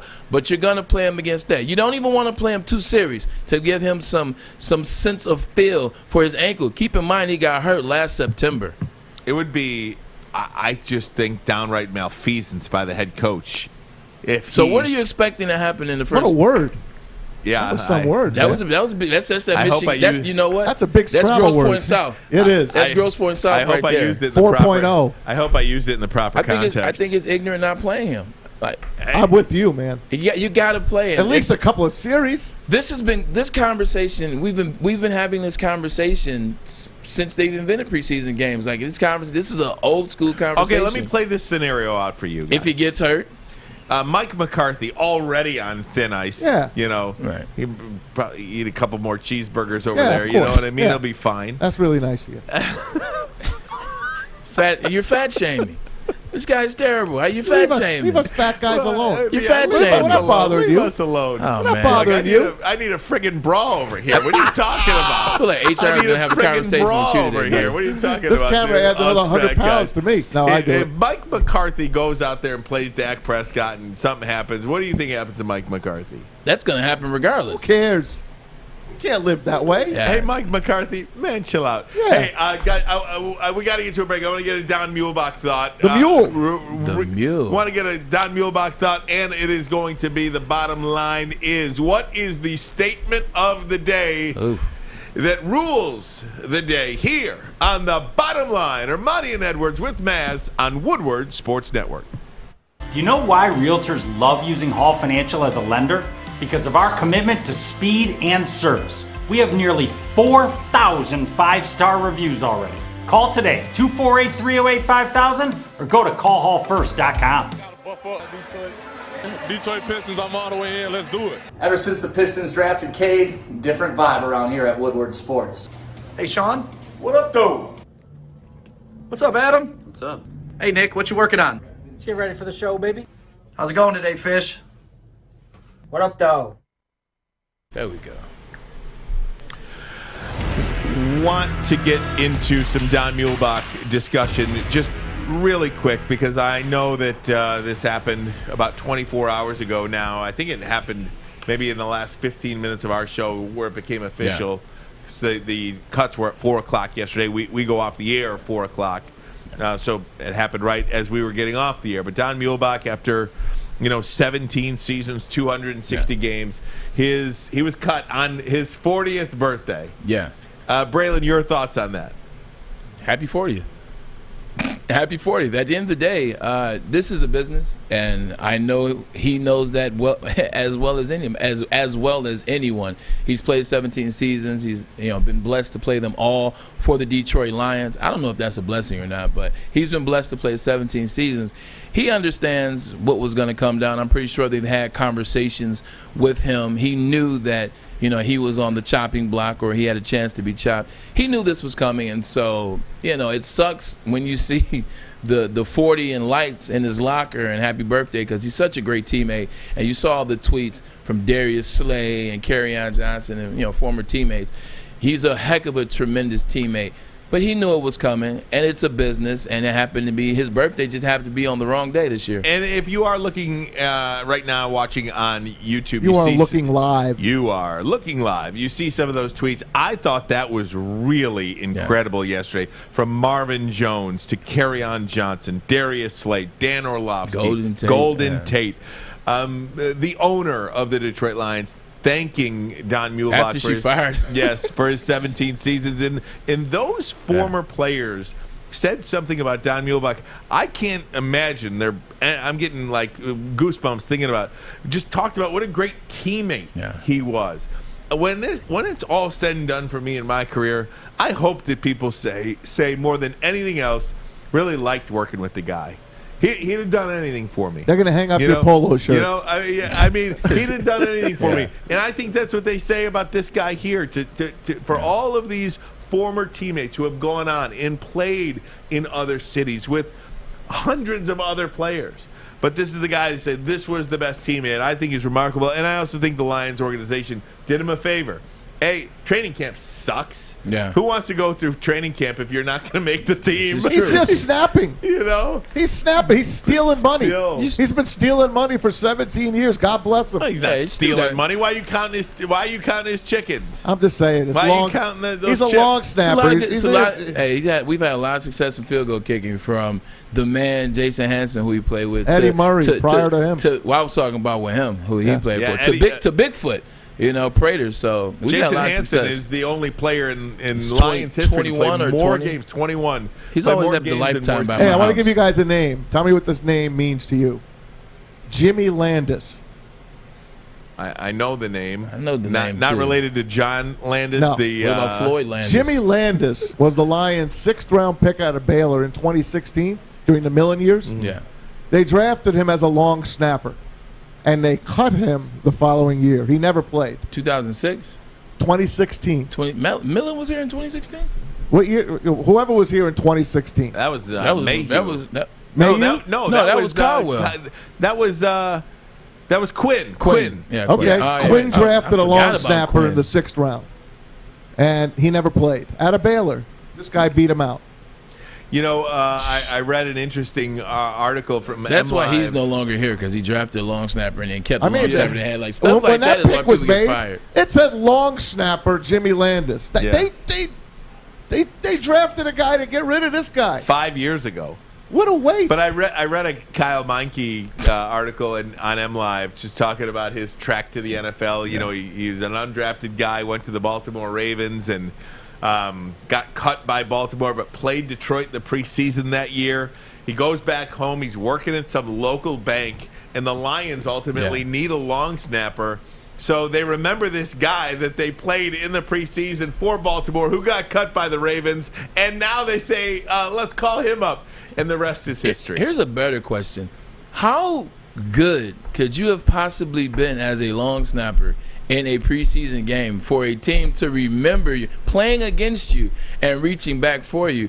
That kind of reminds me of, remember when the Eagles went to the Super Bowl and the infamous T.O. versus Donovan McNabb? He quit on us. Remember they pulled that tight end out of construction work? Like, it's kind of like the same thing. They were like, right. They did. He was working in construction, and they pulled him out as a what are you doing in 2 Sundays from now? Crazy, but all the best Yeah. to Don Muhlbach. Yeah. I think the Lions did him a favor. And happy birthday. And happy birthday. I think they could have kept him for Please one more go round. But why? Because it's his 40th birthday. But if he's not going It's to make the business, team, you're going to though. make. He's not going to make the team. If he's not You- going to make the team, you're Were going they to going to owe him money if they kept him one more week? No, but you keep somebody else off the squad. I'm just asking you. You keep somebody Why off the can't you squad just- that's 17 years younger than him. Why can't you just keep him for one more week or one more day? I think Can't do it. I think you actually help him because now he can enjoy his birthday. He can get drunk and he doesn't have to worry about going to meetings the And next if day. he's not done yet, if he wants to play, He's not when going to you- want to play. When you cut a guy, he's got an opportunity.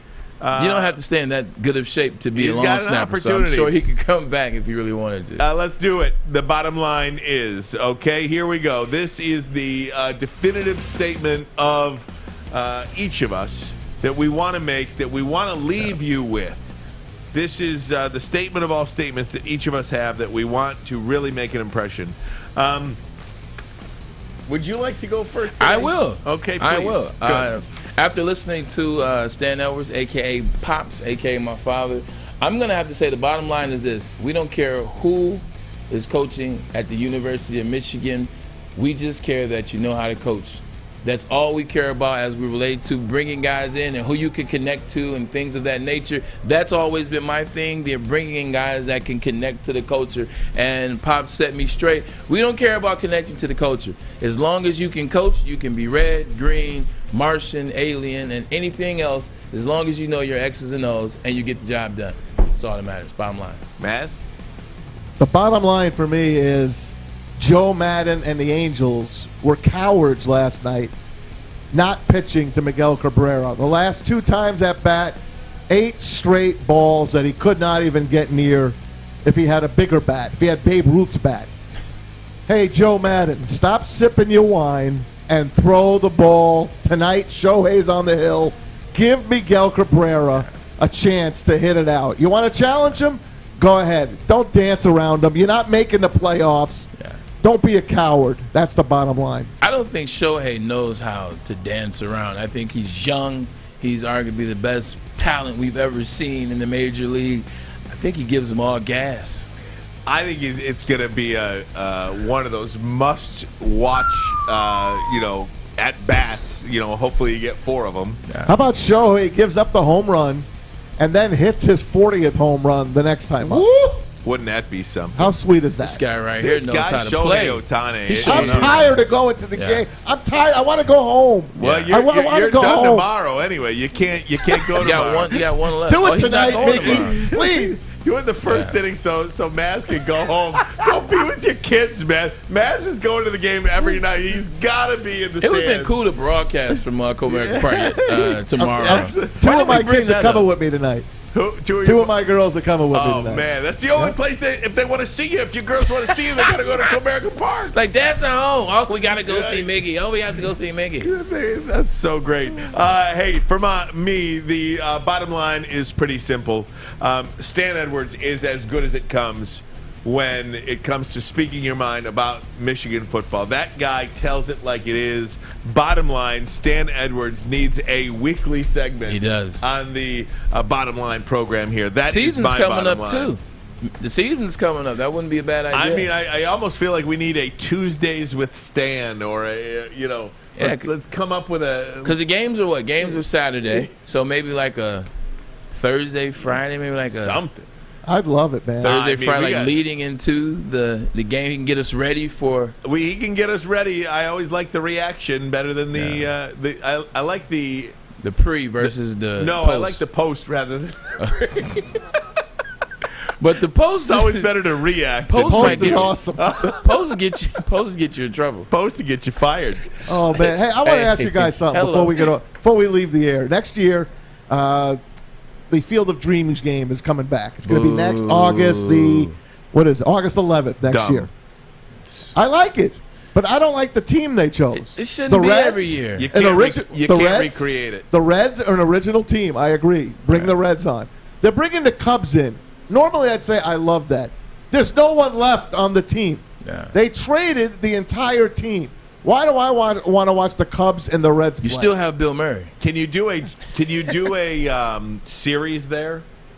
I mean, just do because the way they broke it up with the White Sox and Yankees, they played the one game of their series there, gave them the next night off, and played the final 2 games at Chicago. So it's part of a series. So the Reds and Cubbies are playing probably a 3-game set. They'll play on a Thursday, have a Friday. It seems off. like it's somewhere close as well. It seems like it's not a far flight. No, it's not far. Yeah, Hey, exactly. tell your friends about us. Woodward Sports. We are all over the place. We have an extra minute? Huh? We won't have an extra minute? Yeah. I'm using it to promote us. Go. Woodward Sports. We have the free app. The bottom line, as you can see right here, look at it on YouTube. It's a beautiful graphic. We'd love for you to tune in. We had Stan Edwards in hour number 1 today, an absolute must listen. Yeah. Go tell your friends about it. And Braylon, this was great. We will do it again tomorrow. Who's coming on tomorrow? Tomorrow we actually have, I'm glad I can preface it, man. We have tomorrow Spice. Anthony Spice Adams, who's a Detroit native, went to King, played for the Chicago Bears, drafted 2nd round in 2002 to the 49ers. Longtime friend of mine, and you know him on air on social media as Spice Adams. He does Cream Bigums, Old School, What You Say Now, Chuck, and a bunch of these parodies. Great guy, man. Can't wait to have him on tomorrow. Don't we have Mick Foley, too? Oh, I was going to say I'm working on it again. But yeah, we are efforting. I'm sorry. We are efforting, and I think it's damn near 100% that we will have former WWE champ Mick Foley. Bang, bang. Bang, bang. Cactus Jack. D-Mac's going to want to be in on this. Oh, man, he's more than welcome. He is more than welcome. We'll shoot our shot on Mick Foley. Hey, gang, thanks for tuning in. We'll see you tomorrow. This is The Bottom Line. Armani and Edwards with Maz on Woodward Sports Network. Bang, bang! Cup if they ever were. 2 tight ends in a balanced line. Wide to the short sideline is Carter. It's the I formation, Woolfolk deep and Edwards close.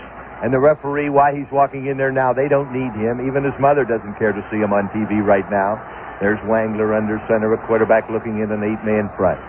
He's going to give it to Edwards again. Edwards does it, I think. He does it. And Edwards completes the vendetta. The Kettering High School lad from Shrine High School, Mr. Stan Edwards, picks up his 8th touchdown of 1980, and that will be Stan Edwards' 15th touchdown of his career. He will never in his whole